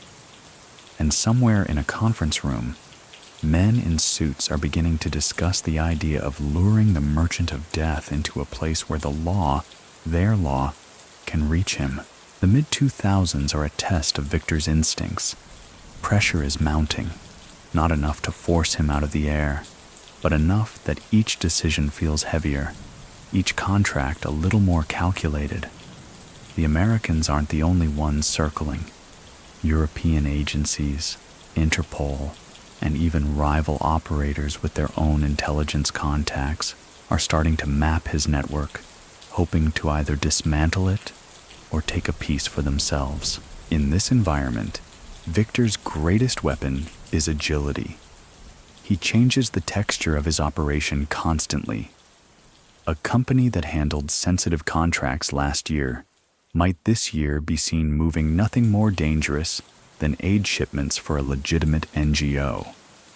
Aircraft are repainted, re-registered, and even sold on paper only to quietly reappear under a new name. Staff are rotated between jobs and locations to make pattern recognition harder for anyone watching. Still, the air feels different. Where once border checks were mostly about paperwork and fees, now they carry an undercurrent of curiosity, the kind that isn't satisfied with a smile and a stamped manifest. Victor's pilots report more questions about cargo contents, more hands running along crate edges, more officials taking notes in quiet corners of the airfield. He also notices that his circle of trusted intermediaries has grown smaller. In the past, he might have worked with layers of brokers and middlemen, each serving as a buffer between himself and the client.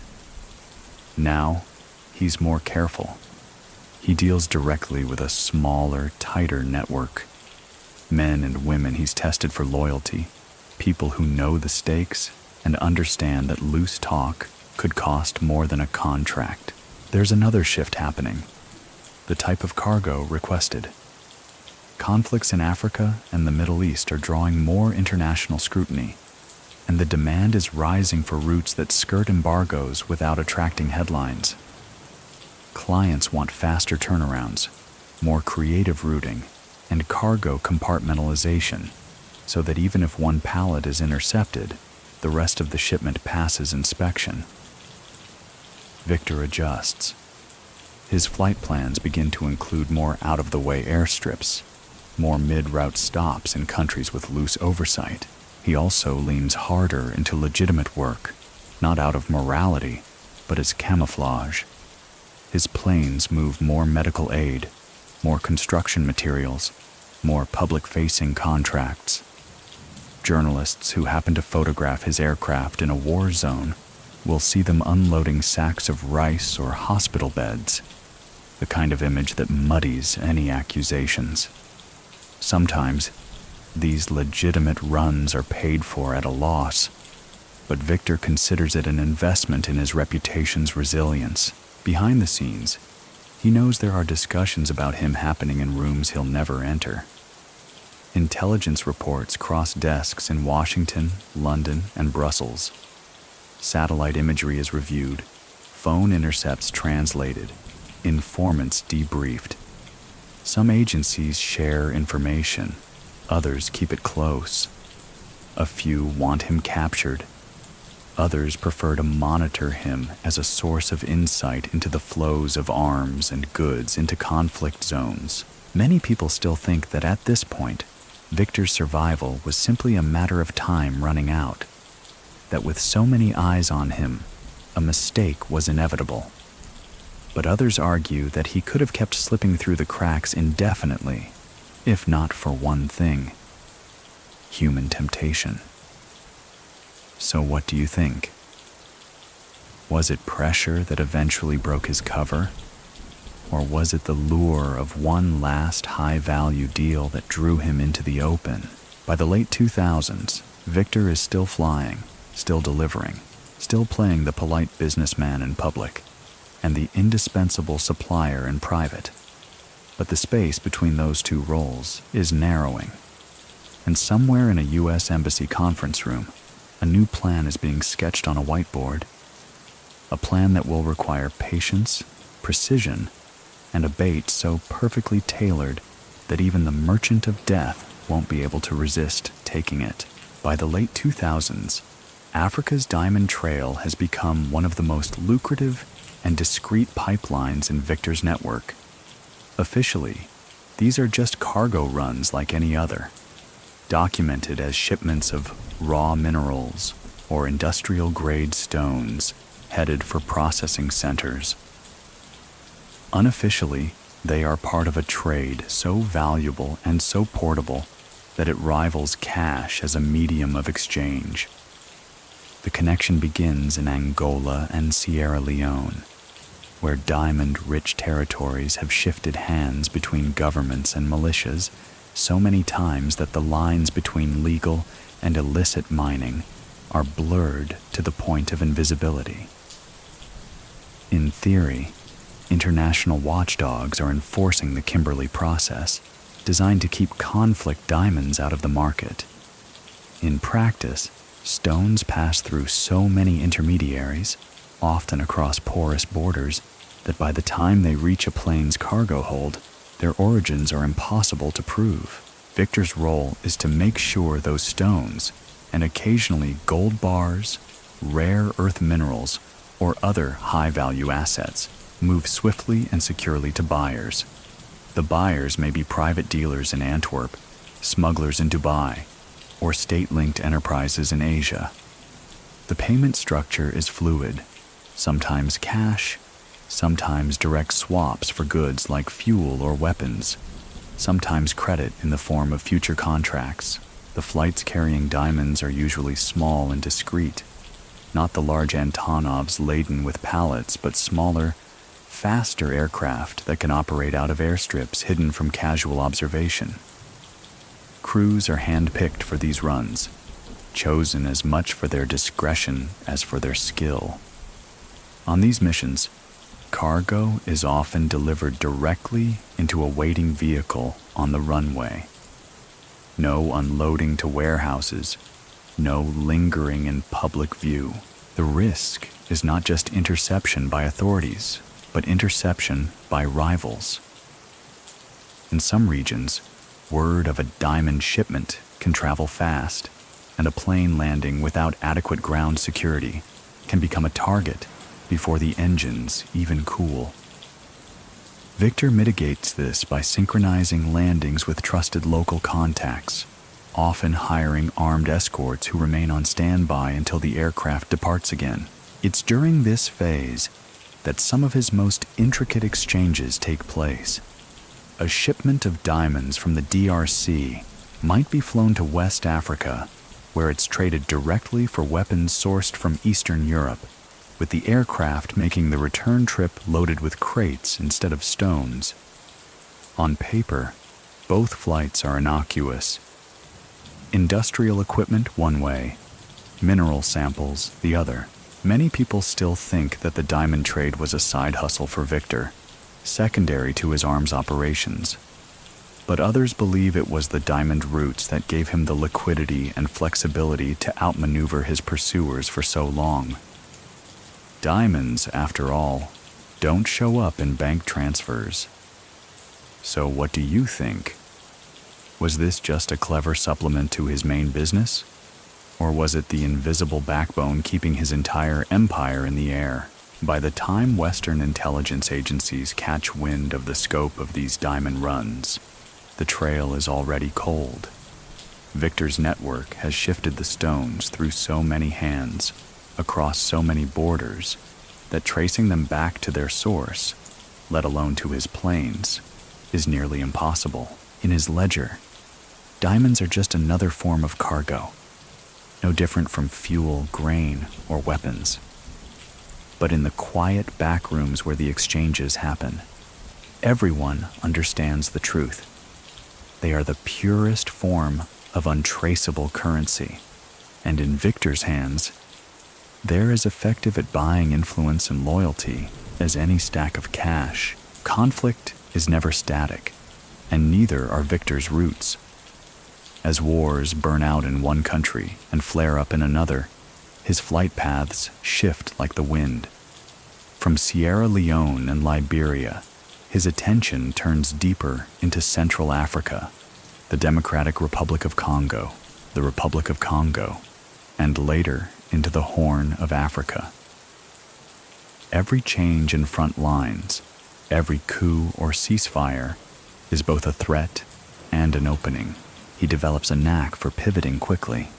A week after a rebel-held airfield in one region becomes inaccessible, his planes might be landing in a different country altogether. delivering to a new client whose urgent needs mirror those of the last. The air corridors of Africa, the Middle East, and parts of Southeast Asia are mapped in his head like subway lines, each with its own schedules, alternate routes, and hidden stations. In the DRC, mining sites become regular destinations. They are remote, often carved out of thick jungle, and their access roads are unreliable at best. The only dependable way to keep operations running is through the air. Victor's crews bring in drilling equipment, fuel, spare parts, and sometimes shipments that don't appear on any official manifest. On the return flights, cargo holds might carry sacks of mineral ore, sealed containers of cobalt, or other commodities whose value in the right market is staggering. Then there is Sudan. Not just the north, but deep into Darfur, where humanitarian flights and weapons flights sometimes land on the same dirt strips within days of each other. Victor's ability to move between these roles without leaving a clear trail baffles many of his competitors. He can bring in medical supplies under the auspices of aid groups, then, through a different company name and a different crew, deliver entirely different cargo to a client in the same region. East Africa offers yet another arena. In Somalia, the absence of a functioning central government makes aviation a kind of Wild West. The airstrips are controlled by whoever holds the guns that week. Fuel must be arranged in advance and guarded until the plane arrives. Payment is often made in cash, sometimes directly on the tarmac, with guards counting bills while the engines idle. Victor's teams move quickly in these places. Wheels down, unload, refuel, wheels up. Shifting fronts also bring shifting cover stories. A route that once moved construction supplies for rebuilding efforts in post-war Angola might later be listed as farm machinery for agricultural projects in South Sudan. In reality, the crates are the same. Only the paperwork changes. His fixers know which labels draw the least scrutiny at each border post, which words make customs officials wave things through without a second glance. One of Victor's quiet strengths is knowing when to leave a market. When a region gets too hot, too much press coverage, too many UN inspections, too many sudden questions from officials, he withdraws, sometimes overnight. To outsiders, it might seem like he has vanished. In truth, he's already established roots somewhere else, using the downtime in one location to strengthen his foothold in another. Many people still think that his success was built on taking big risks and dodging consequences. But in reality, much of it came from knowing when not to push, when to fold a profitable route in favor of long-term survival. So, what do you think? Was his constant movement a sign of mastery, or was it just the luck of never staying in one place long enough for the trap to spring? By the mid-2000s, Victor's shifting routes are less like a spider's web and more like a constantly evolving network of veins, pumping cargo into conflict zones and drawing out whatever payment the region can offer: gold, diamonds, minerals, or cash. And in each place he lands, the pattern repeats. A handshake, a hold full of crates, and the quiet roar of engines lifting back into the open sky. Southeast Asia is a different challenge entirely. Where Africa offers wide gaps in regulation and vast territories to disappear into, Asia's air routes are often more closely monitored, the bureaucracies thicker, and the competition sharper. But Victor has never been a man to shy away from complexity. If anything, he thrives in it. The initial entry point is Myanmar, a country rich in resources, but mired in decades of internal conflict and international sanctions. For Victor, the mix is familiar: valuable commodities, limited overland access, and clients who can't afford to wait for conventional shipping to clear. The flights begin as machinery deliveries to aid development projects in remote regions, but soon expand to include cargo, whose true nature is known only to those who load it and those who receive it. From Myanmar, routes fan out toward Thailand, Malaysia, and occasionally the Philippines. Each destination comes with its own risks. In Thailand, customs officials are diligent and airports well-staffed, requiring layers of paperwork so convincing they could pass a forensic audit. In Malaysia, the inspections are less consistent, but the competition for freight contracts is fierce, with rival operators ready to underbid or quietly tip off authorities if they smell an advantage. The Philippines present another kind of hazard, a patchwork of islands with airstrips controlled alternately by the government, local politicians, or armed groups. Here, Victor's teams are forced to adapt quickly. On some flights, they land in major airports, unloading under the watchful eyes of uniformed officials who barely glance at the manifests. On others, they touch down on strips so narrow and weather-beaten that the pilots can feel the wheels clipping the edges of the tarmac. What draws Victor deeper into Southeast Asia is not just the cargo demand, but the trade routes themselves. The region's geography, with its choke points, island chains, and lightly monitored waters, allows for a level of flexibility few other places can match. Cargo can arrive by sea, be flown inland, split into smaller loads, and disappear into the patchwork of cross-border smuggling routes that have existed here for centuries. His local contacts are as varied as the terrain. Businessmen who run legitimate import-export firms as fronts for more sensitive goods. Former military officers who know the schedules of patrol flights. Dock workers who can offload a container without ever registering it in the port system. These relationships are often cemented over shared meals, steaming bowls of noodles in night markets, grilled fish eaten by the light of kerosene lamps, conversations layered in multiple languages and coded phrases. The profits from Southeast Asia are steady rather than spectacular, but the routes serve another purpose. They are ideal for laundering both goods and identities. A shipment that starts in Eastern Europe, officially bound for a humanitarian mission in Asia, can change documentation mid-route, ending its journey in a location under embargo, all without Victor ever appearing in the paperwork. The region's mix of tight regulation in some areas and porous oversight in others creates perfect blind spots for someone who knows where to look. Many people still think that Southeast Asia was just an opportunistic addition to his empire, a side network to keep planes busy between larger contracts. But others argue that it was here, in the blending of legitimate trade with covert deliveries, that Victor perfected the formula that kept him ahead of law enforcement for so long. So what do you think? Was Asia just another stage on the map? Or was it the place where his operational discipline reached its peak? By the time his Southeast Asian roots are fully developed, Victor's network stretches from the jungles of Myanmar to the ports of the Philippines, from the streets of Bangkok to the airfields of Africa.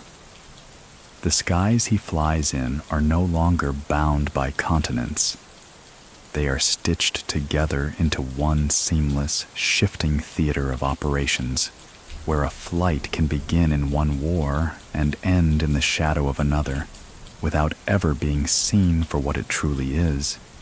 Every long game needs an endgame, and for the agencies tracking Victor, the late 2000s are when they decide to stop circling and start closing in. The Americans in particular are determined to shift him from an elusive figure in intelligence reports to a man in handcuffs. The challenge is that Victor doesn't make easy mistakes. He rarely travels without purpose, keeps his business at arm's length through intermediaries and prefers jurisdictions where his connections run deeper than any law enforcement presence. The solution they settle on is a sting, but not just any sting. It has to be tailored to his habits, his pride, and his appetite for the kind of deal most operators wouldn't dare touch. It needs to feel big enough, profitable enough, and urgent enough that he'll break his usual patterns. And most importantly, it has to lure him into a place where the United States can influence the outcome. They start by building the illusion.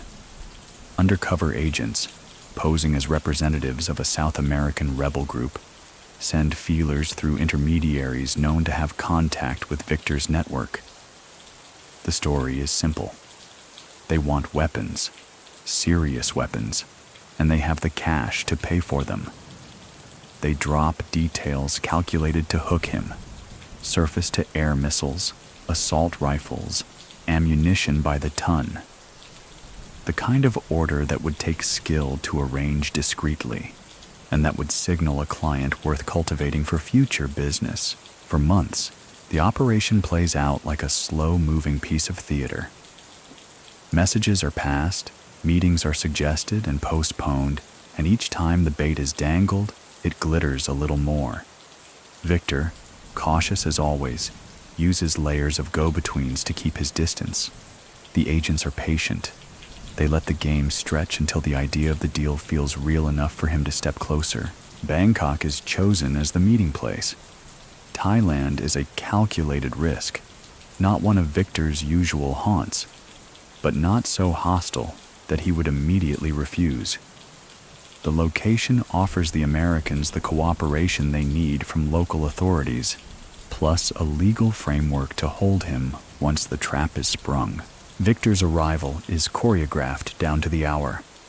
He meets the undercover agents in a hotel conference room, the air-conditioned chill contrasting sharply with the humid heat outside. They talk specifics, quantities, shipping routes, methods of avoiding detection. It's exactly the kind of technical, logistical conversation he excels at, the sort where every problem has a solution if you know the right people and the right way to move the paperwork. What he doesn't know is that the walls are listening. Every word is recorded, every handshake captured on hidden cameras. The agents press the key points, that the weapons are intended to be used against U.S. forces. Victor doesn't flinch, a detail that will later be used to devastating effect in court. When the moment comes, it happens fast. Thai police, working in coordination with the Americans, move in as the meeting concludes. Victor is taken into custody before he can make it back to the airport. Outside the hotel, the humid Bangkok air feels heavier than usual, the noise of the city just a dull backdrop to the quiet efficiency of the arrest. Many people still think that Victor walked straight into an obvious trap, that arrogance blinded him to the risks. Others argue that he may have known it was dangerous, but saw the deal as worth the gamble. So what do you think? Was this a rare lapse in judgment from a man who built his life on avoiding exactly this scenario? Or was it simply the law of averages catching up after decades of near misses? By the time the news breaks internationally, the headlines are already sharpening his legend: Merchant of Death captured in Bangkok. In reality, the moment is less cinematic than the myth suggests. No dramatic chase, no last-minute escape attempt. Just a man in a quiet conference room, caught at the precise moment when the bait was finally too tempting to refuse. The Bangkok arrest is only the beginning of the real battle. For Victor, the physical act of being taken into custody is one problem. The legal and political storm that follows is something else entirely. From the moment he's escorted out of the hotel conference room and into Thai police custody, two parallel processes begin: the criminal case itself and the tug of war between governments over what will happen to him next. Thailand, technically, has its own sovereignty in the matter, but the reality is messier. The United States moves quickly, filing a request for extradition on charges that include conspiring to kill American nationals, acquiring and exporting anti-aircraft missiles, and providing material support to a terrorist organization. Their case leans heavily on the recorded conversations from the sting, framing them as proof that Victor was not just a logistics man, but an arms trafficker, knowingly arming enemies of the U.S. Victor, for his part, denies the allegations outright. He insists he was in Bangkok to discuss the sale of cargo aircraft, a legitimate business deal, and that any talk of weapons was either hypothetical or misinterpreted. His legal team echoes this, painting the sting as a case of entrapment, a deliberate ploy to lure him into a scripted conversation that could be used to frame him. The courtroom drama begins to play out against a larger backdrop of geopolitical maneuvering. Russia, publicly and repeatedly, demands that Victor be released and returned home. Officials in Moscow frame the arrest as politically motivated, a targeted strike against a Russian citizen whose business activities, however controversial, were being blown out of proportion for the sake of U.S. foreign policy. Behind the scenes, Russian diplomats apply steady pressure on their Thai counterparts, warning of consequences if extradition proceeds. For Thailand, this is a delicate balancing act. On one side, the United States offers political goodwill, potential aid, and public alignment against arms trafficking. On the other, Russia is a long-standing partner with its own set of incentives and levers. Every court date becomes more than just a legal milestone. It's a chess move in a much larger game. Victor adapts to the new battlefield. From his holding cell, he gives carefully crafted interviews to sympathetic journalists, framing himself as a businessman caught in a geopolitical crossfire. His demeanor is calm, even confident, a posture calculated to undermine the image of him as a shadowy criminal mastermind. His supporters, including family members and Russian officials, amplify this narrative, calling the case a show trial in the making. Meanwhile, U.S. prosecutors work to keep the focus on the specifics of the Bangkok meeting. They present excerpts of transcripts where Victor allegedly agrees to supply weapons, and emphasize his lack of objection when the undercover agents say those weapons would be used to kill Americans. The defense counters that these snippets are taken out of context, and that Victor's responses were non-committal, the cautious hedging of a man feeling out a potential business deal, not committing to an illegal act. Many people still think that Victor's extradition was inevitable once the Americans had him in Thai custody. Others believe that without sustained political pressure, the Thai courts might have let him walk, either on legal grounds or as a quiet concession to Moscow. So what do you think? Was the verdict in Bangkok truly about the law? Or was it always about which superpower could exert the stronger pull? As the months stretch into years, the case becomes a fixture in the press.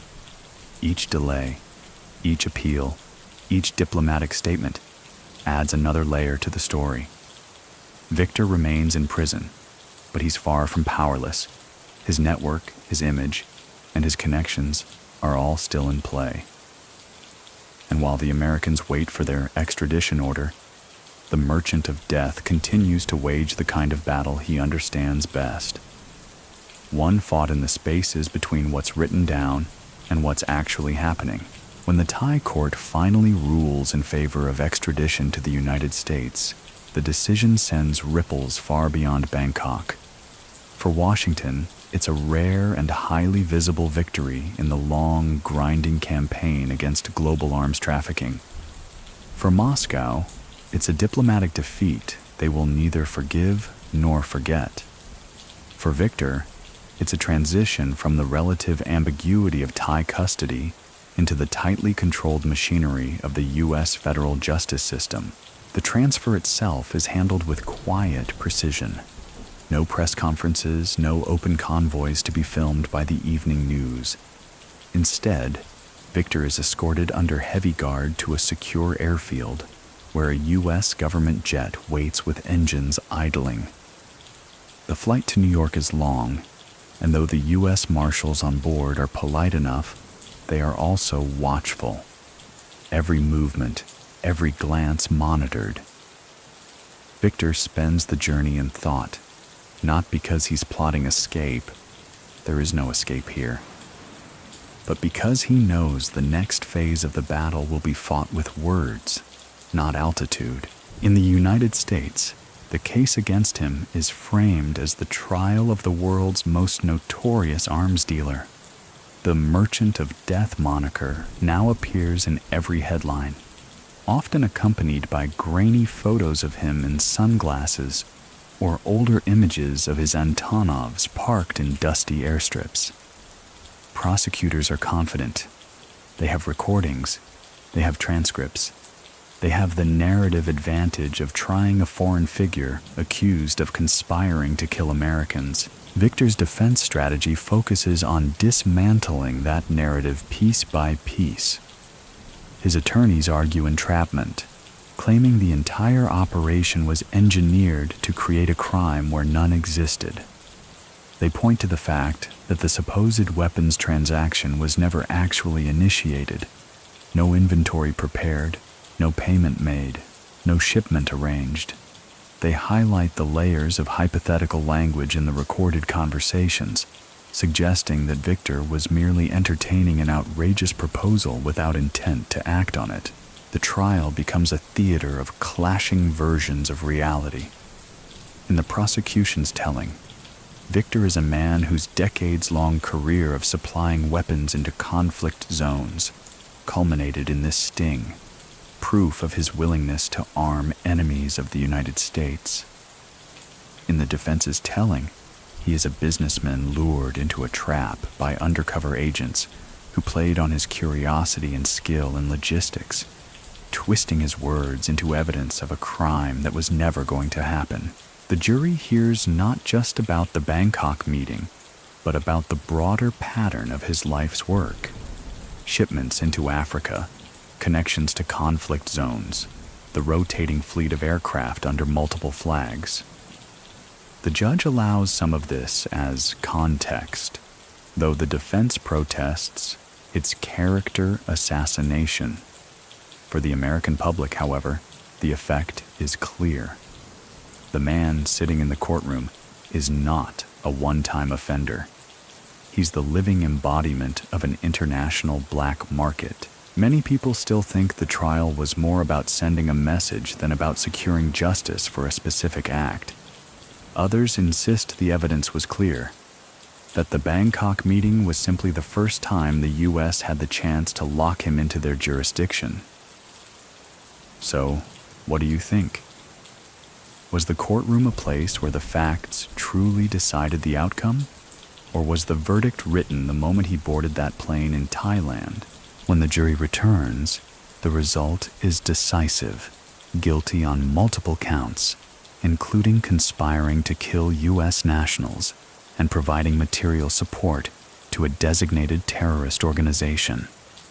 The sentence is heavy, 25 years in federal prison, and the courtroom falls into the heavy silence that follows the end of a long, high-stakes performance. For Victor, the sound of the gavel is not the sound of an ending. It is the sound of the runway closing behind him, the engines gone quiet. But in his mind, the sky is still there, waiting. Life behind bars is a different kind of airspace.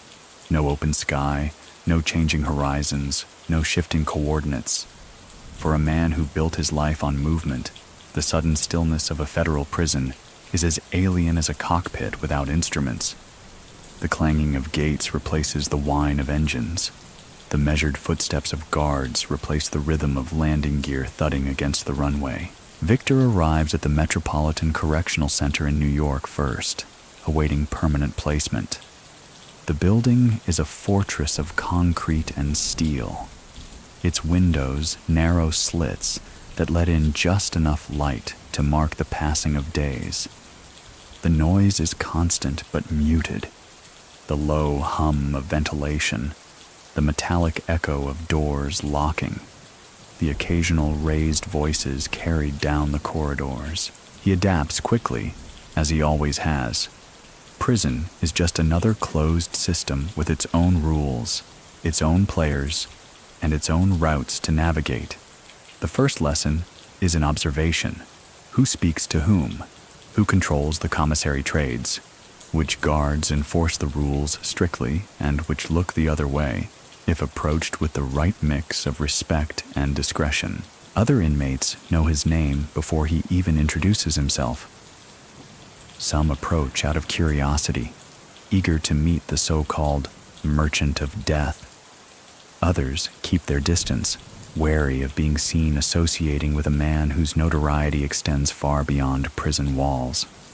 A few, themselves veterans of the black market trade, understand his value, not as a celebrity, but as a man who knows how to make connections in places most people will never see. Victor uses his time carefully. He reads, not just novels, but aviation manuals, geopolitical histories, and the occasional economic report sent by friends on the outside. He writes letters in precise, deliberate handwriting, sometimes in Russian, sometimes in English, always guarded in content, but warm enough in tone to maintain loyalty. He learns the prison routines so well, he can anticipate the shifts before they happen, positioning himself to avoid unnecessary conflict. Communication is currency here. While direct involvement in any outside activity is impossible under the prison's watch, information still flows in and out. Coded messages in letters, veiled phrases in monitored phone calls, bits of news passed through lawyers or visiting friends. Victor doesn't control his network anymore, but he remains a point of contact, a figure whose opinion and memory still carry weight in rare interviews granted to journalists. He speaks with the same calm he used in business meetings. He criticizes the trial, maintains his innocence, and frames his imprisonment as a product of political rivalry rather than justice. For some, this makes him a folk anti-hero. For others, it reinforces his image as a man who will never admit fault. Prison life offers long stretches of sameness, broken only by the occasional incident, a lockdown after a fight in another wing, a shakedown of cells that leaves everything upended, a transfer rumor that sends whispers through the tiers. Victor treats these moments like turbulence, unwelcome but navigable if you keep your seatbelt fastened and your mind steady. Many people still think that his incarceration marked the end of his influence. Others believe that a man with his reach never truly loses all his connections, that the web he built over decades still hums quietly, adapting to operate without him at the center. So what do you think? Is a man like Victor ever truly grounded, or does his presence linger in the roots and relationships he once commanded? When he is eventually moved to a long-term federal facility, the view changes, but the essentials remain the same. Barbed wire instead of clouds, yard time instead of flight time. And a man who once traced the world in arcs and lines now measures distance in steps from one fence to another, each one taken with the quiet, unhurried precision of someone who knows how to wait. The years in prison pass slowly for most men, but Victor treats them the way a pilot treats a long-haul flight, as something to be managed, paced, and endured with a clear mind until the next landing. He understands that time is both his enemy and his ally. It erodes relevance for those who live in the fast-moving world outside, but it also dulls the urgency of his name in headlines. From the start, He cultivates a kind of disciplined routine. Morning exercise to keep the body sharp. Reading to keep the mind sharper. Letters, always letters, to keep the lines to the outside world intact. Friends, family, and former associates receive notes that never mention business directly, but are heavy with layered meaning. For some recipients, a phrase about old roots might be just nostalgia. For others, it's a reminder that the man who built the map is still alive, still watching. Victor also learns that prison politics, though different in scale, are much like geopolitics. Influence comes not from brute force, but from alliances. He aligns himself with inmates who can be useful, men with language skills, legal knowledge, or simply enough quiet authority to deter troublemakers. In exchange, he offers conversation, advice, or in some cases, simply the security of being seen at his side. He is careful about interviews, granting them rarely and always on his terms. When he does speak to the media, his tone is steady, deliberate. He frames his story as that of a businessman wrongfully caught in a political storm, a man whose skills were twisted into villainy by those with their own agendas. The Merchant of Death label, he insists, is a media creation. Dramatic, memorable, but far from the truth of what he did. The Americans hold him under the conditions of his sentence, but they cannot stop the undercurrent of Russian diplomatic attention. Periodically, Moscow's foreign ministry issues statements about his imprisonment, calling it unjust and demanding his release. These announcements are often dismissed in Washington as political theater, but Victor knows better. They keep his name alive in the halls of power back home. Inside, he earns a reputation for his calm under pressure. Fights break out in the yard, arguments escalate in the mess hall, but Victor rarely raises his voice. He moves deliberately, speaks sparingly, and never looks rattled.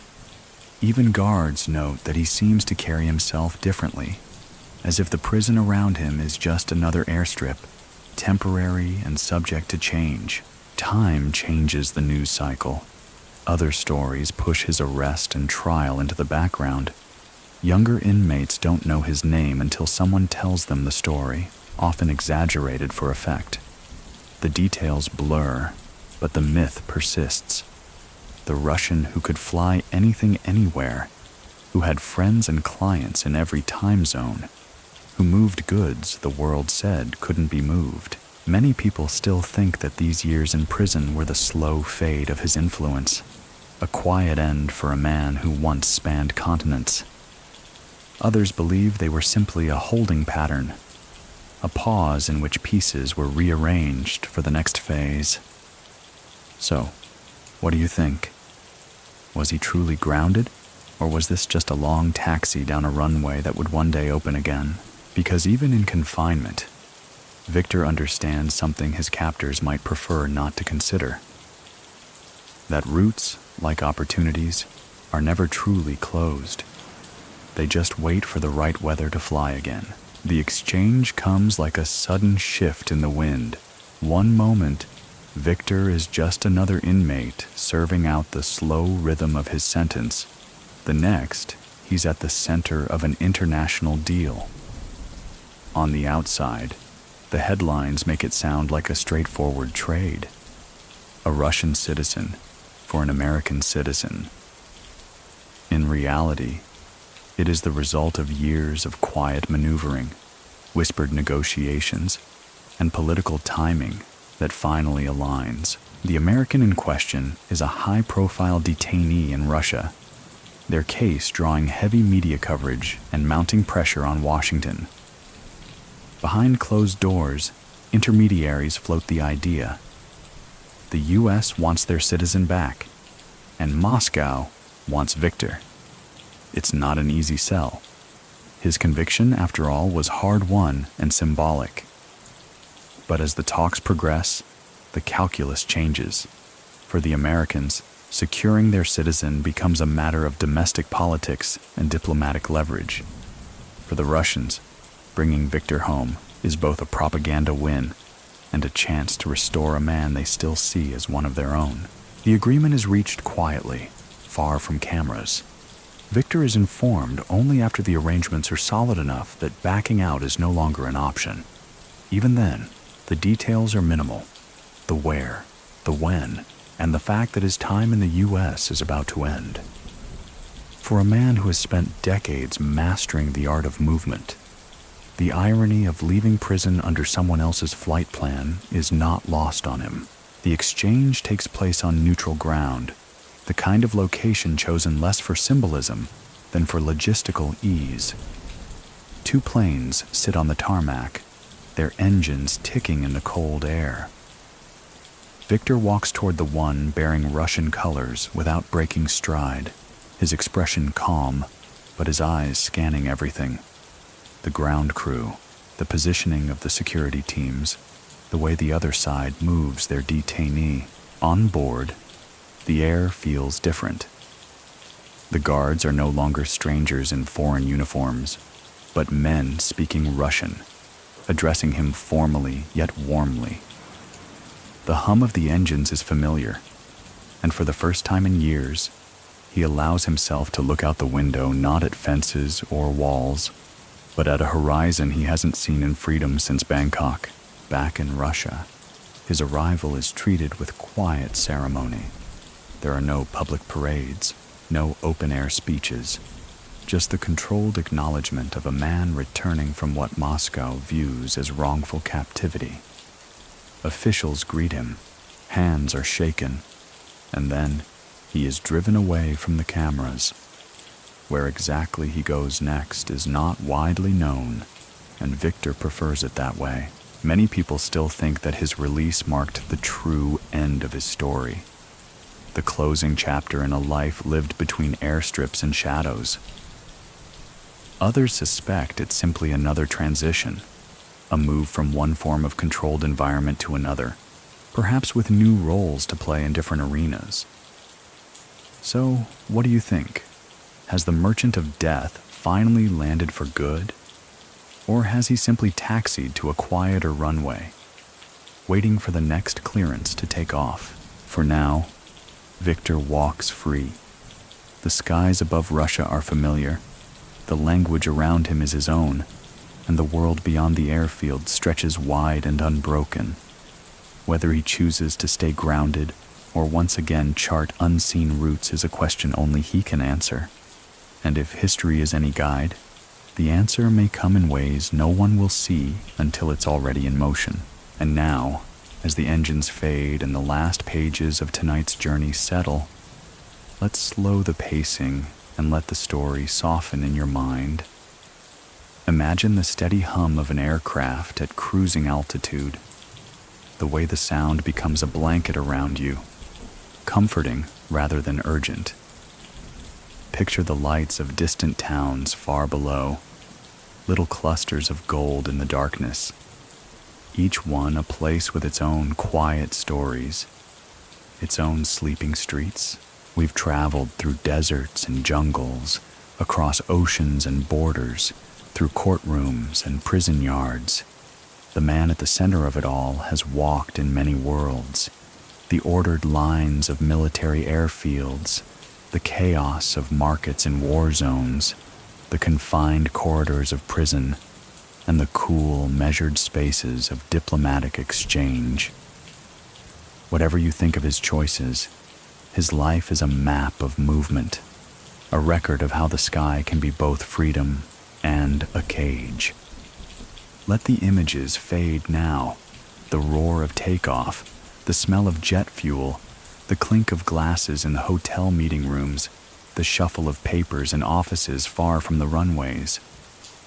In their place, let the silence grow, the kind you hear in the deep night when the wind is still, when the air feels calm and endless.